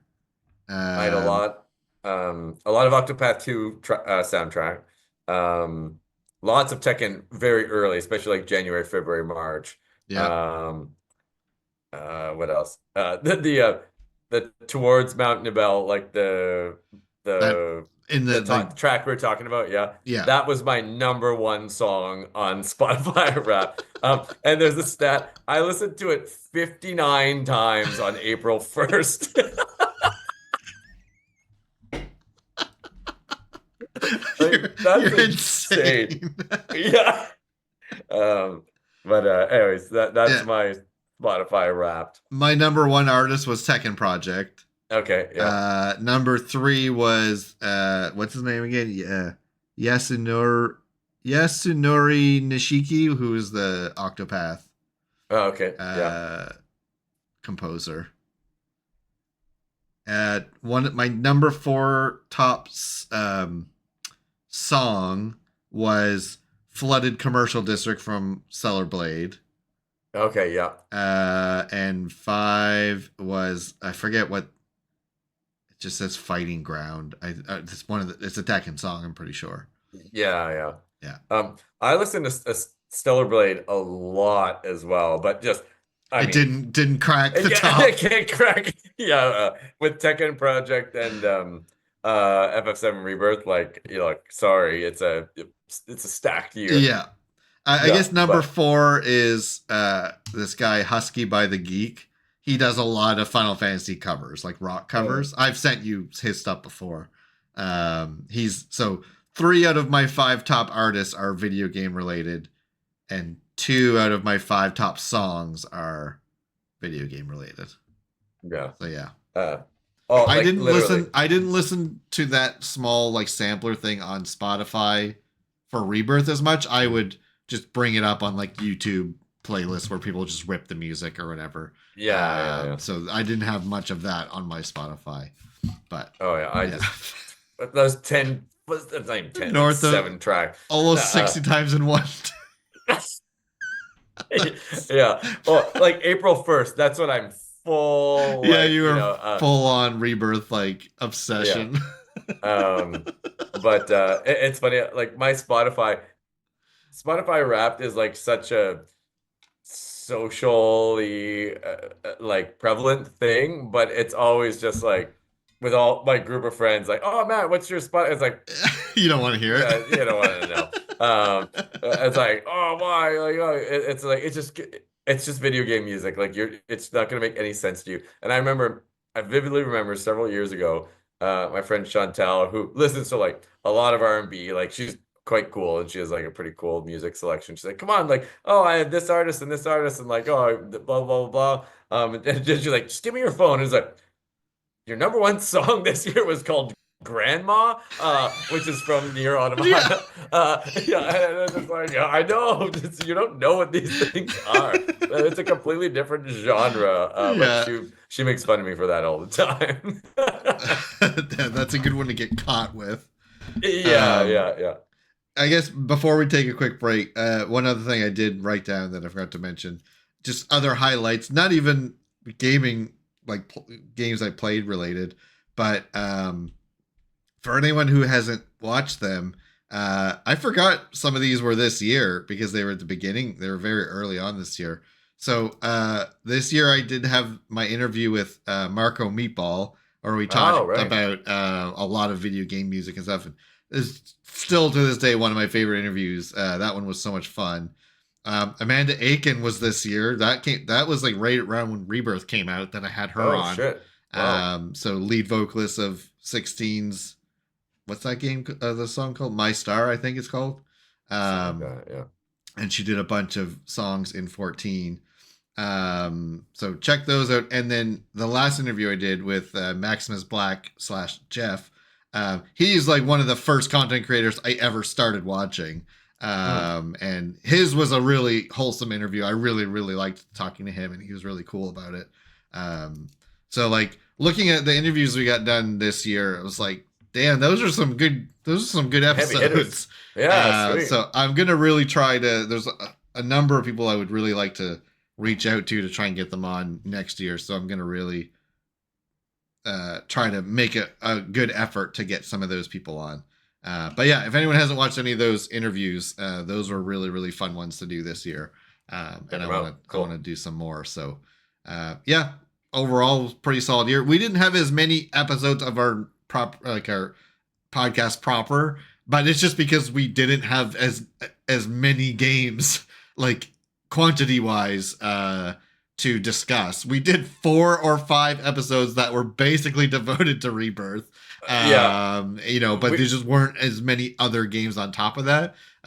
So we didn't do as many episodes, but I'm very, very like, I consider 2024 a win. The fact that we had like a 7+ hour post Rebirth discussion. Is like why this podcast exists in the first place, is to give us that platform to do exactly that. For anyone criticizing us for a number of episodes this year, I'll remind you that we had a 7-hour Rebirth deep dive.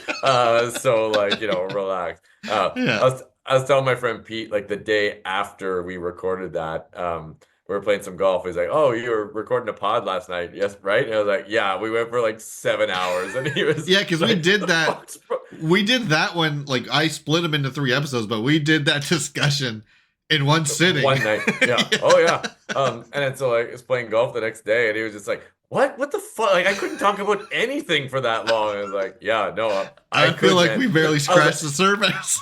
Yeah. And I was like, there's one thing in this entire universe that I could talk about for that long in one sitting. And it's that exact game. And it could have been more. We only shut it down because it was like 3 a.m. for Garrett or something like that. And we started at dinner time,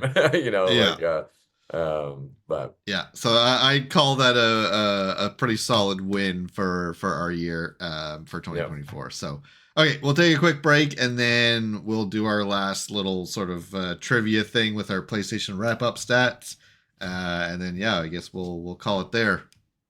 Awesome. All right, see you soon. Okay. Hey everybody, welcome back to our final episode of 2024.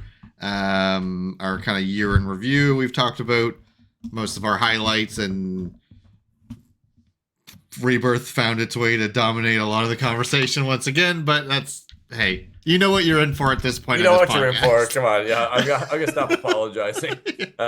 You knew what you were getting yourself into. We've all entered into this agreement together, so. Yeah, exactly.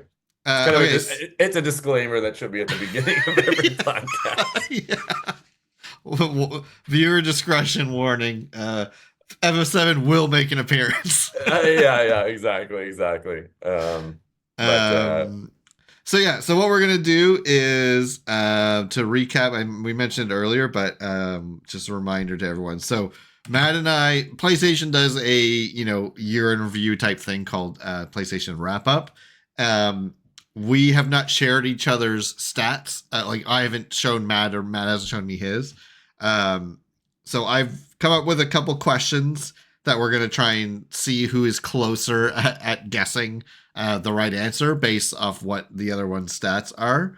I have kind of a point system figured out that we're going to do, more or less. And whoever wins, what we're going to do, we're going to record a random encounter episode sometime this week, probably, maybe after Christmas, of Tekken 8, where we're going to do, I think, a 1st to 10 set.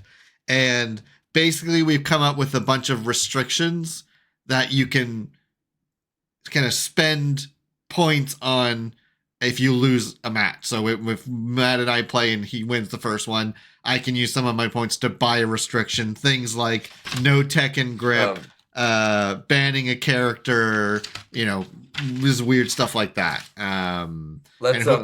let's call them debuffs. Yeah, sure. Yeah. Debuffs. Yeah. That's a good point. Yeah. That's very channel on theme for the channel. Yeah.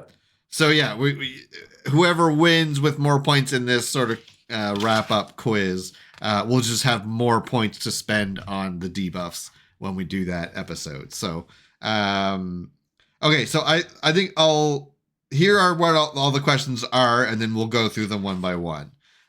So the questions that we had to try and guess for each other. Ah, shit, I didn't even write down what my answers are for you, like what my guesses are, but. I had to do that in a panic kind of earlier. So Yeah, we'll anyways, come up with it. I'll go with my gut. Yeah, exactly. Mine are very much just gut reactions. So Yeah. yeah. So it is the top 5 games of the year, and bonus points if we can guess them in the right order, and 1 point per game that we guess correctly. And top 5 in rank of hours. That's right. Yeah, in terms of gameplay hours. And this is all as on like PlayStation specifically. Total hours for the year played, because it gives you that statistic. And then I have a window if we're within 30%, 20%, or 10%, because there's no way we're going to bullseye it. Then you get different amounts of points the closer you are. Second most played month, meaning what month was your second most, because I think we both know what our first month is in terms of what is the most played. But when you asked me that, I was like, second month, like, why the hell is it? Oh, yeah, because it's March obvious. for Rebirth. Yeah, it's number 1.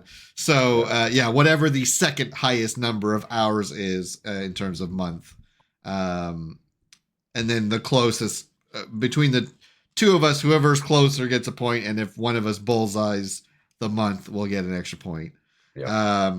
How many months did Tekken dominate the playtime?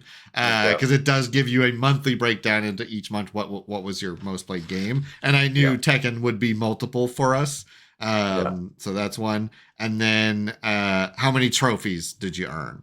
And again, within a window, you'll get more points the closer you are. Okay. So let's start with, I'm going to need an extra sheet of paper so I can, some of these answers I might need to work out a little bit. So top 5 games. Let me see for you. So Rebirth is 1. And don't that's no question. In terms of playtime. Your number 2. I feel like it's Tekken. I'm gonna put Tekken. Don't tell me yet until I get all 5 of them. Okay. I know Rebirth was 1, so you said yes to that one, but it's like, we know. Good point. You should guess all 5 before I confirm anything. So okay. Rebirth, Tekken. You bought Octopath on Switch, right? I think you told me that before. Okay. Yeah. I would think Stellar Blade is your number 3.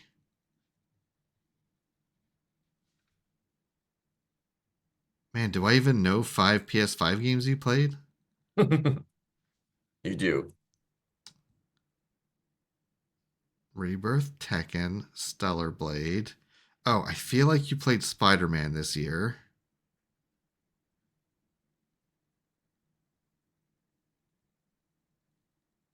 Man, what would be number 5? Or the 5th game, whether it's in that order. What else have we talked about this year? Why did I make these questions so hard for myself?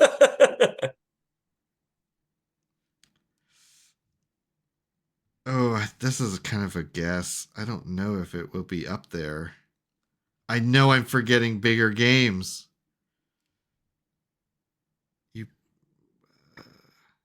I'll say my last one is a hard one. Okay, I'll stick with this guess then. Okay, so I'm going to say my order is going to be Rebirth is number 1. I feel like Tekken is number 2. I think Stellar Blade would be number 3. Spider-Man. I feel like Stellar Blade took longer to get. I'm going to say Spider-Man number 4. I'm guessing Metal Gear Solid Collection is number 5.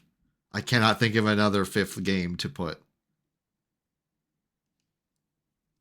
Okay. Yeah. Let me know when final answer. Yeah, that's my answer. So very good. Tekken was number 2. Stellar Blade number 3. Spider-Man, assuming you mean Spider-Man 2. Yeah. And yeah, you're correct in Stellar Blade being above Spider-Man 2. I platinumed that like by renting it. I got that platinum in a week on Spider-Man 2. Okay. Yeah. Yeah, I knew that was one you rented, so that's why I figured it was less. Yeah. That was a pretty approachable platinum. Yeah. But anyways, yeah, Spidey 2. But the game you guessed was my number 1 game for January. Because you got it for your Christmas. For me at Christmas. Yeah. So I had to play something until Tekken came out. And I got through a lot of Metal Gear Solid 3 in that. Okay. Yeah. But in terms of hours, it was the DLC for 16. Shit. Yeah. Okay. Yeah. I didn't. Yeah, because that came out at like the end of the year. No, that was like oh no, the Omega one came out last at like but then the Leviathan one came out. Leviathan, yeah, exactly. Yeah. Damn. Okay, so that's 4 points. 1, 2, 3, 4. Because I got the first 4. I didn't get the 5th game, so I didn't get the right order. Okay. And so the fact that a DLC was my number 5, like I think those are literally all the PS5 games I played this year. Sure. So, yeah. Because on top of that, like Breath of the Wild, Octopath. Yeah. You definitely, and that's why I was pretty sure you said you got Octopath on Switch, so that would have been one of my guesses for sure. But yeah, I remember you said you got it on Switch before. That may have rivaled Stellar Blade in terms of number of hours, if it was. Well, sorry. Although that is true, I played the reason I got Octopath on the Switch because I wanted to play it as something on the go. Yeah, and so it may not have been that accessible. I mean, the remote play. Anyway. Yeah. Done and done. So cool. Okay. So 4 points for me. Yeah. No. Well done. Okay. So for you, Rebirth number 1. I'm gonna guess Tekken number 2. I had Stellar Blade as your number 3, but now I'm thinking I might put Resident Evil 2 as your number 3. So I'm gonna go Rebirth 1, Tekken as number 2, Resident Evil 2 as number 3, Stellar Blade as 4, and I'm struggling on your 5th.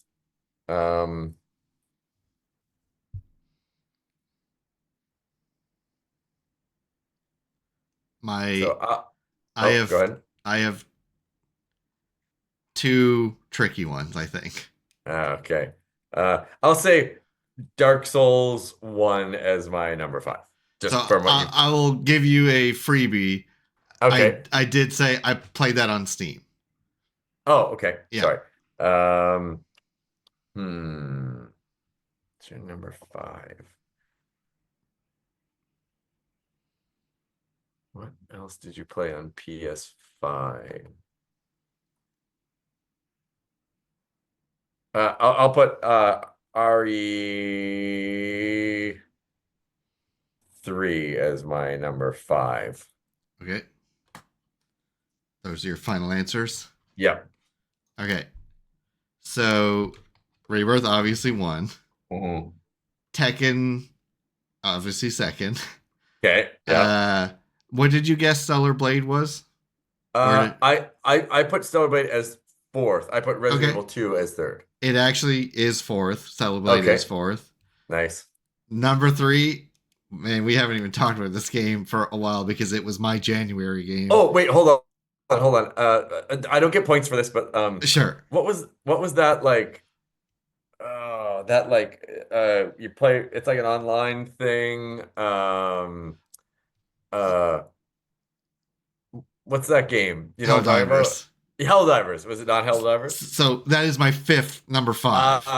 Okay. Yeah. Okay. My number 3 is Grand Blue Fantasy. Of Yeah, course, because of that came course. out in Wow. January, and I put like Just grinding. a Yeah. lot of time in it in January. I went back and replayed it recently because my friend bought it, and I was like, kind of made me want to play it again.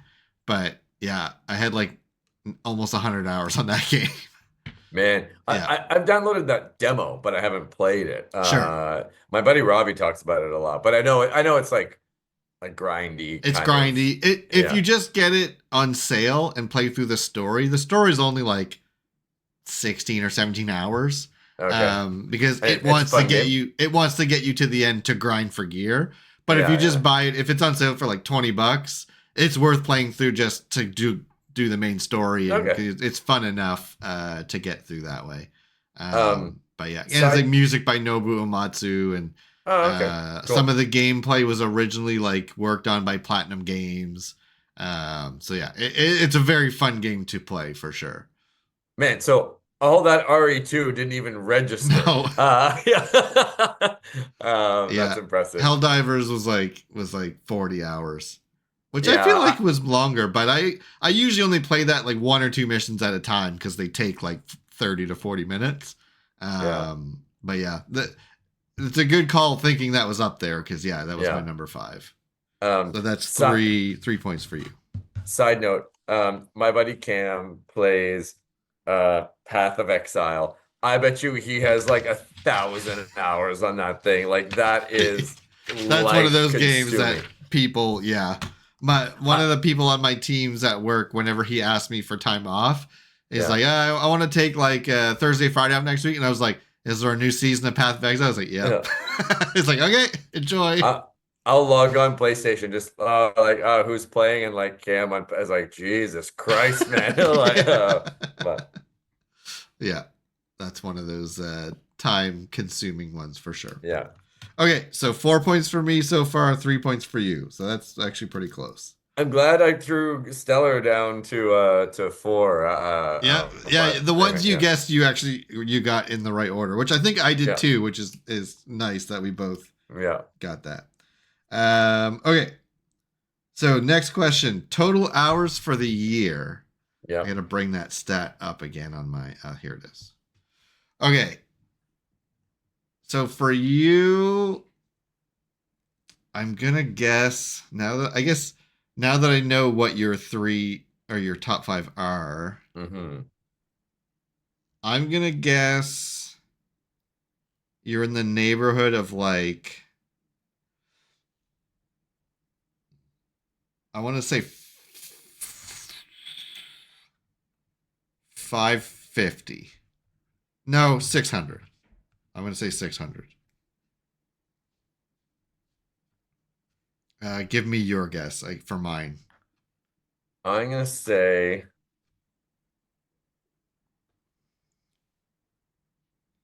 it's always just like FF14 doesn't count. Correct. Yeah, Yeah. if you want to ask me of any games that I played were on PlayStation, I'll answer those. Yeah, no, and I think I have a good idea of it. So I'm gonna go 1,000. Okay. I originally had 1,200, but I'm gonna go to 1,000. I'm figuring out percentages. Okay. Okay, what's your total? What's your actual? My guess was 600. 586. Good guess. You Yeah. know what mine was? What? 1047. Oh, wow. That's amazing. Who's So closer? I think maybe you're closer. Yeah, you're no, closer. well, we're both We, within we, we both. 10%, so I'm giving us Yeah. both 3 Yeah. points. That is crazy. I didn't think we were gonna. I didn't think you would guess high enough for mine. But yeah, Well, I took mine and I was like, okay, but then Grand Blue, I kind of did some audibles there. So anyway, okay, some good mental math there yep. on both of us. So 1, 2, 3. yeah, Okay, we're still 1 point differential. So yeah, the break. Or yeah. wait, should I tell you this yet? Maybe not.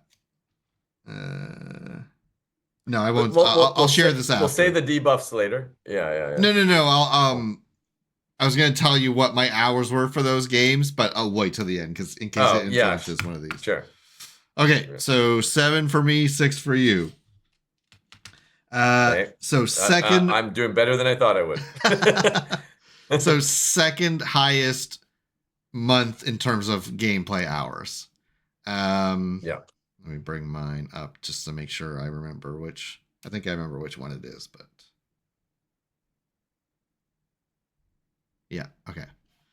And again, second highest because March is Rebirth. Yeah. If I look at your games, yeah, true. So I'm gonna guess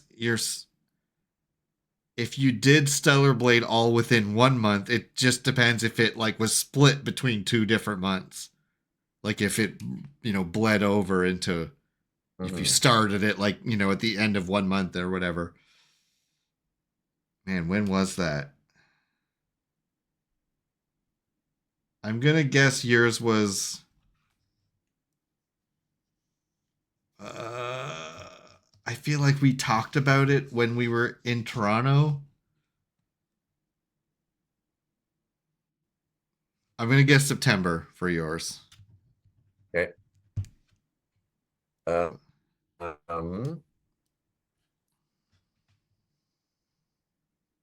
So if your number 2 was Tekken, like I feel like there's no.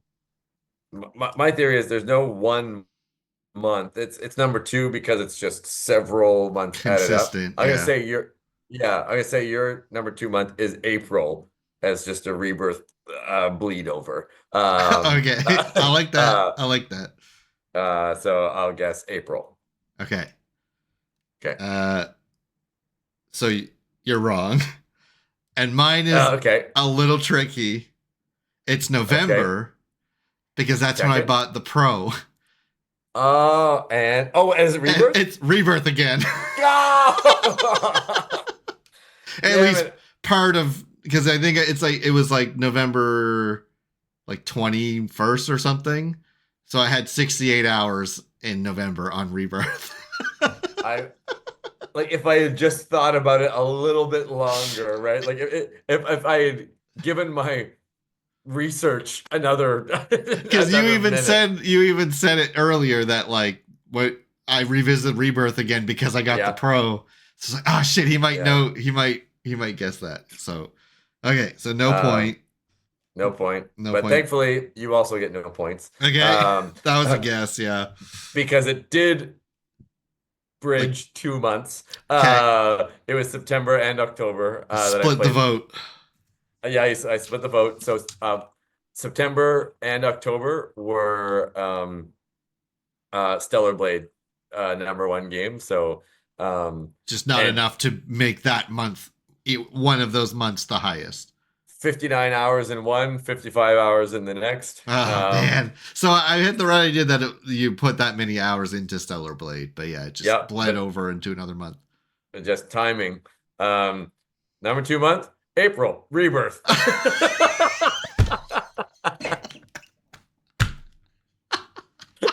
So just I put 150 hours into March. In April. Okay.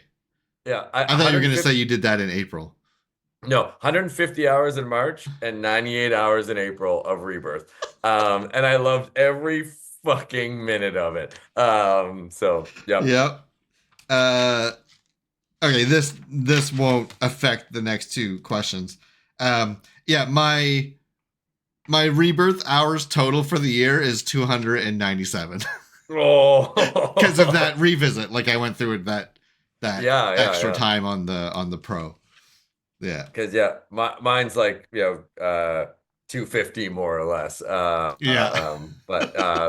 when you do another full playthrough of it, it was quicker. I didn't do every single side quest when I went through that extra time. Because it was kind of going through just to get through the main story beats. But yeah, I think it was like it was probably like 80 or 90 hours still that I put in that third playthrough. Oh, and like, So good. it's not a pissing contest here, but like I watch Brianna White's playthrough Yeah. every morning. Yeah. And the other night I was just like, I should maybe go to bed. 5 hours later, I'm like into Cataclysm's like full on like final push of the final boss, and I'm just like, I love this game way too much, way too much. Well, that's really funny that it's both of our second month like Yeah, high. It's like it's Rebirth for both. yeah, And it tricked both of us. Yeah, exactly. We were both chasing the wrong lead. Yeah, yeah. That's too good and That's very funny. on point for us. Mm-hmm. Okay. So next, It's like spoiler alert: Rebirth is also second place. First place goes to Rebirth. Second place, oh, you know what? Fuck everything else. Rebirth gets it again. That's so perfect for us. Yeah. Okay. So yeah, no points awarded for either of us there. No, the only points go to Rebirth for being the best fucking game ever. We definitely fucked ourselves on that one. Okay. So next question: how many months did Tekken dominate the playtime? So let me actually double check this on mine. I think I remember what my answer is, but I'll double check.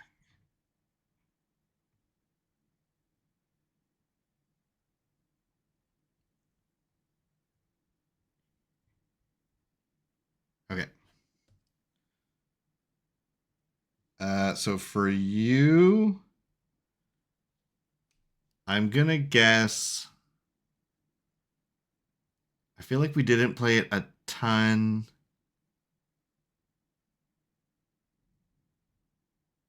I feel like after our trip, we didn't play it too much for like a good month. So definitely January. Knowing where your rebirth bled into, I don't think it dominated that month.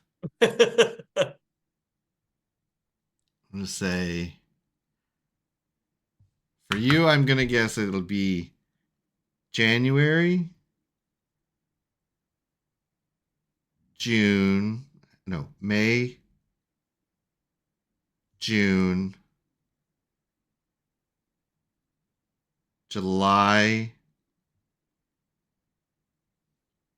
November, December. Don't know if we played a ton in October. I'll say also October. So what did I just say? January, Yeah. June, July. Did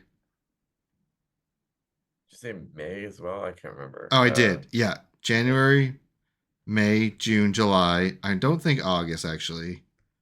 I don't think September. October, November, December. I think it's 1, 2, 3, 4, 5, 6, 7. That feels like a lot. Yeah, that's what I'm gonna stick with. I'm gonna stick with those. 7. Okay. Close. Sorry, I'll guess yours. Sure. I'll guess yours as okay. Let me think here.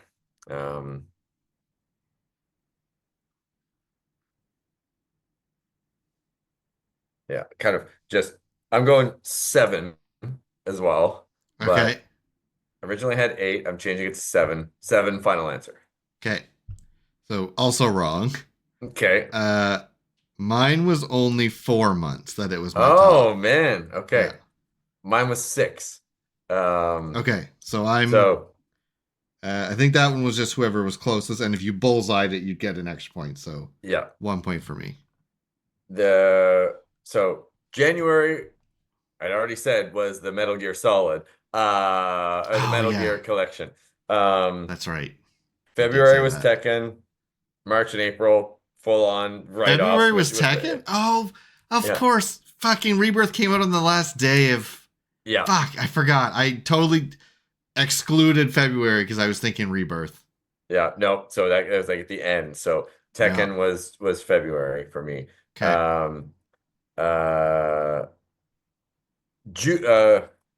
Hold on here.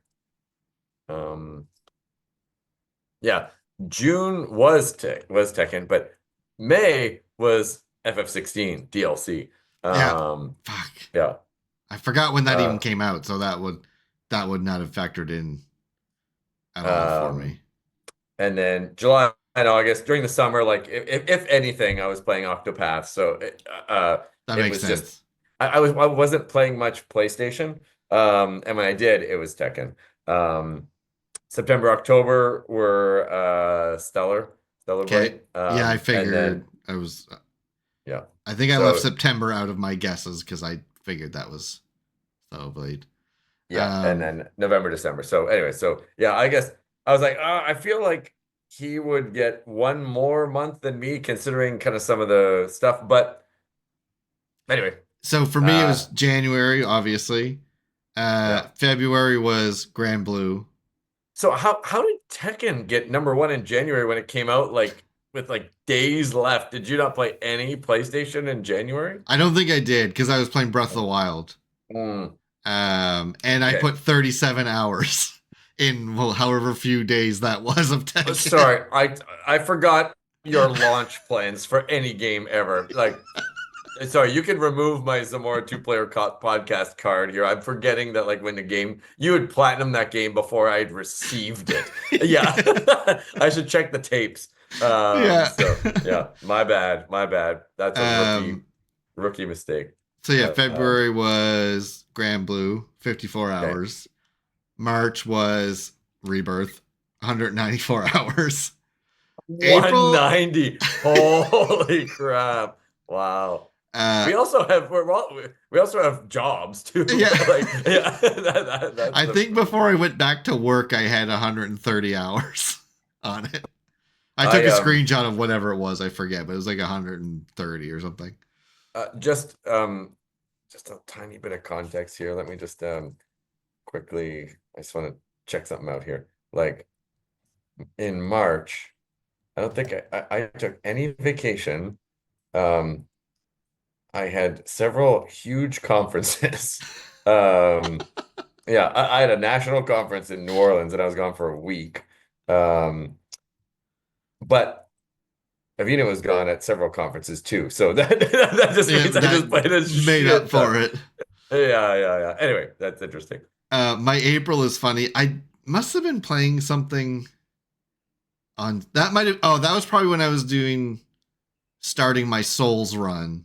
Mm. That I was playing on Steam a lot because my top game of April was only 16 hours, and it was Final Fantasy VII Remake. Because I started playing Remake again after Rebirth because I just wanted more.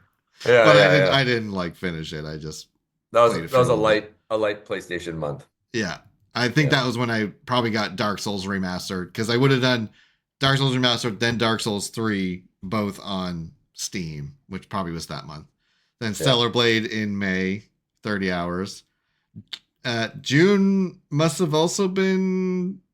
Man, what was I doing in June? Something distracted me. I only have 8 hours in June, and it was Hi-Fi Rush Oh, because really? I bought that on PlayStation that month. Yeah, but just you were playing. That's crazy. Yeah, I must have just. I don't know what I was playing. I'm looking at my Um, desktop to see what I was obsessing over, but quick yeah. random comment. It's funny because all of like in the wrap up, um, all of my Tekken 8 like or sorry, for every month where it's Tekken 8, it's a picture of Clive. So Oh, like it's. so I have like May as FF16 Oh, sure. and then Clive is like, oh, what man, FF16 all year? Oh, you know, a lot half of these are Tekken. Yeah. But yeah. Um, then July and August were both Tekken, but low hours, 12 hours. But that's because Dawn Trail was out. Dawn Yeah. Trail came out at the end of July. No, it was the end of June. So July and August, I barely played anything other than Dawn Trail. So only 12 hours for both July and August. Man, So, it's funny. For July, I have 3 hours logged on Tekken. Um, but like I think it's because I was in New Brunswick for like 2 weeks oh, and true. we played a bunch, just I wasn't logged in or anything like that. That's true. Yeah. Yeah. September was Visions of Mana. I already forgot about that game. Oh wow. which it was fine, but it was just like, yeah, I played it and I'm like, all right, I'm done. 36 for Stellar Blade like, back in October. So after you started playing it, I like went back and finished getting all the trophies. November Rebirth 68 hours. December Tekken 27 hours. Okay. Yeah, so that was my breakdown. Oops, I didn't mean to back all the way up. What's your highest monthly hours for Tekken? Probably January. What was that number again? 37. Okay. Yeah. And then I think December was close. 27. Because it cuts off at like December 10th or 20th or something. Yeah. I have 52 in November. Just like, oh yeah, this past November. Yeah, like mine was probably like November was my Rebirth revisit at 68 hours, so I was probably close to that. Yeah. Because I definitely played a lot in November too. Because I feel like we played a lot. Oh wait, sorry. This might be my number of hours logged total in November rather than Tekken specific. So if it's your game of the month section, like then, game of the month 32, but then like total hours is 52. Okay, yeah, sorry, I'm misreading. I see. Yeah, gotcha. But cool. Yeah. So that's one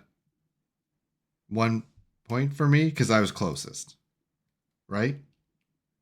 Yes. Yeah. You were closest. Yeah. Okay. Yeah. Wait. No, how I guessed 7. How many was it? No, you guessed. Yeah, you guessed 7 and mine was 6. I guessed 7 and your number is 4. And mine's 4. Okay, that's right. Okay. Yeah. I just didn't bullseye. That's what I was. Yeah. Okay, so 1 point for me. So 8 for me, 6 for you. Yeah. Okay. So you can still win this one if you get closer than I do. Because I think trophies. I said, yeah, because it's 10%, 20%, or 30%. 10% is 3 points. 20% is 2 points. 30% is 1 point. This one's hard because, like, it's not a consistent number. Some games have many trophies, some don't. It's more about new games played, and you could just you could play one game for 10 hours and get 60% of the trophies. Anyway. Yeah, exactly. Yeah.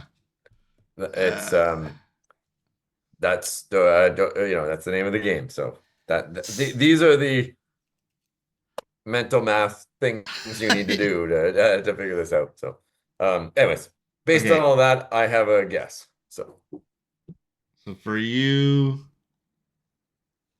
this is where it's like I feel like I have more trophies than you do, but you platinum more games than I did this year.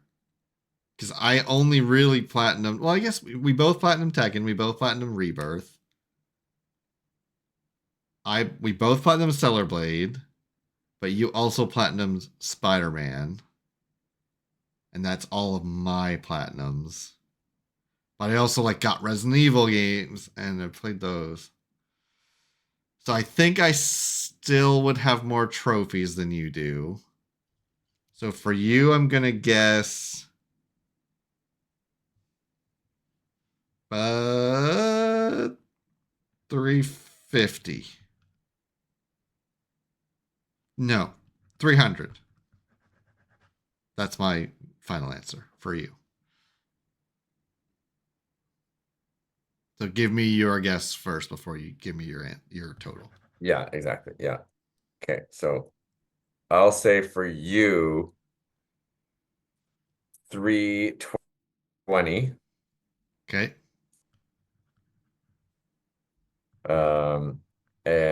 Yeah, final answer 320. So I feel good about my chances on this one because you're pretty far off. I feel very good. I appreciate your vote of confidence, but you are also way off. Oh, damn it! So we'll still do whoever's closest wins. It'll just be for a point, I guess. So I initially had you as like 280, but then you were like, oh, 300 being less than you. So I put you as 320. Anyway, I'm at 220. I'm closer. Oh, damn it.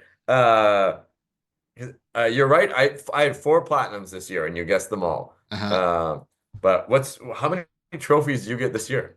505. Oh, Jesus Christ.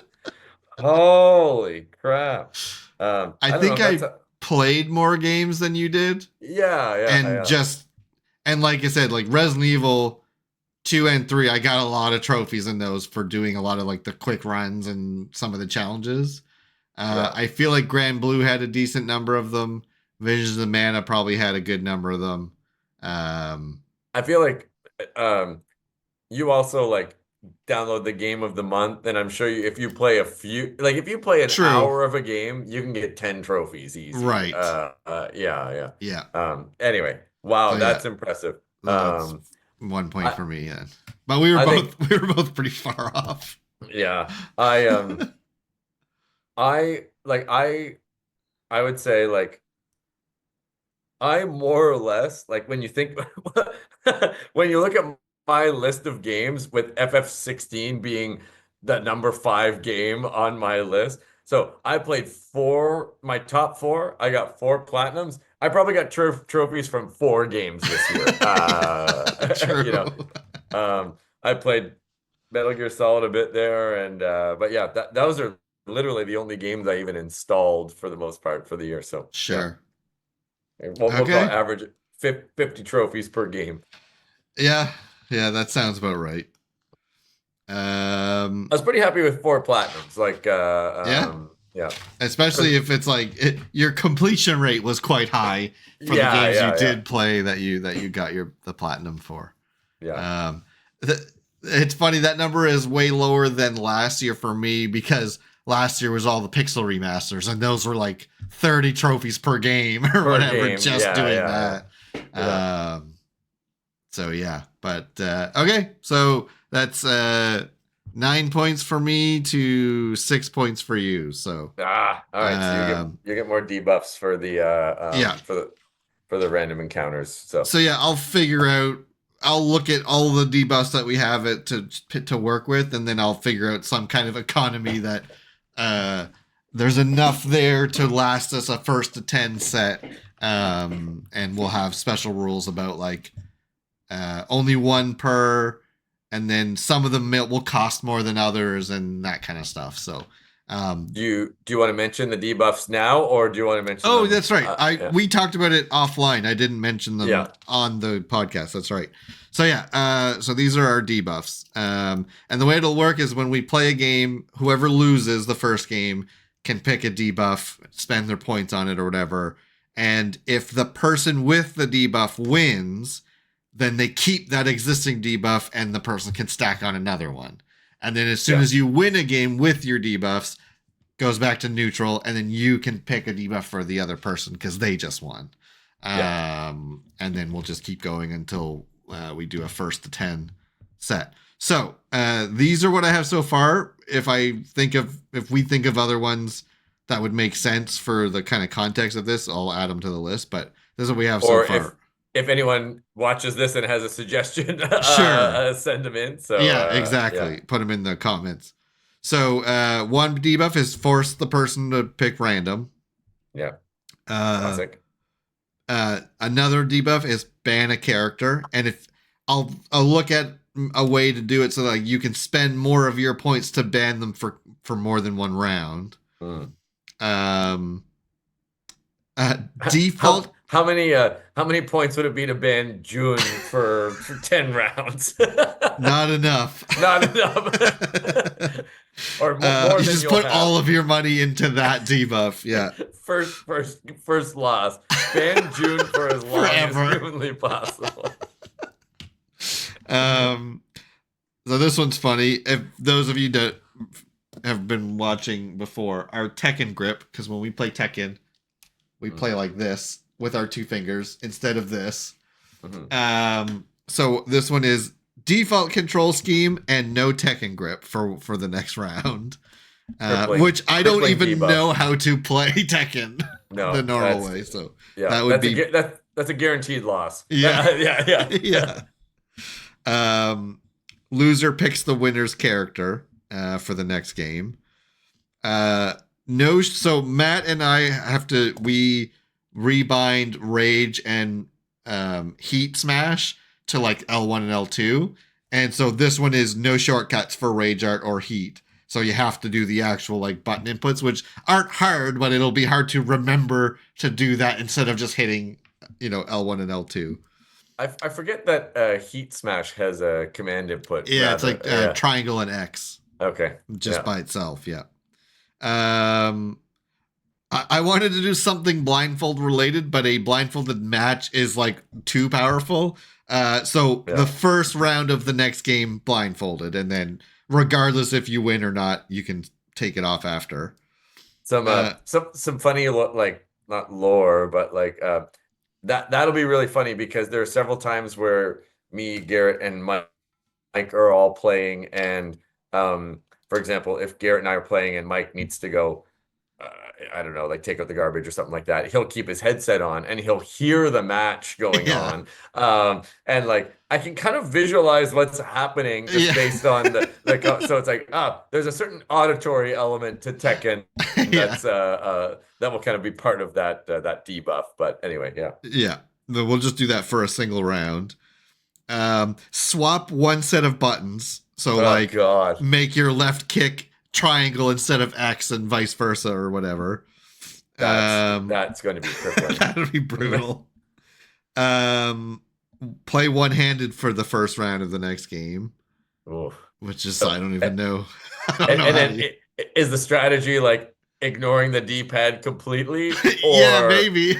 Or kind of try and do both. It's like, do you do half-ass both, or do you full-ass one side? I don't know, but and then force a mirror match. So the loser picks a character that they both have to play.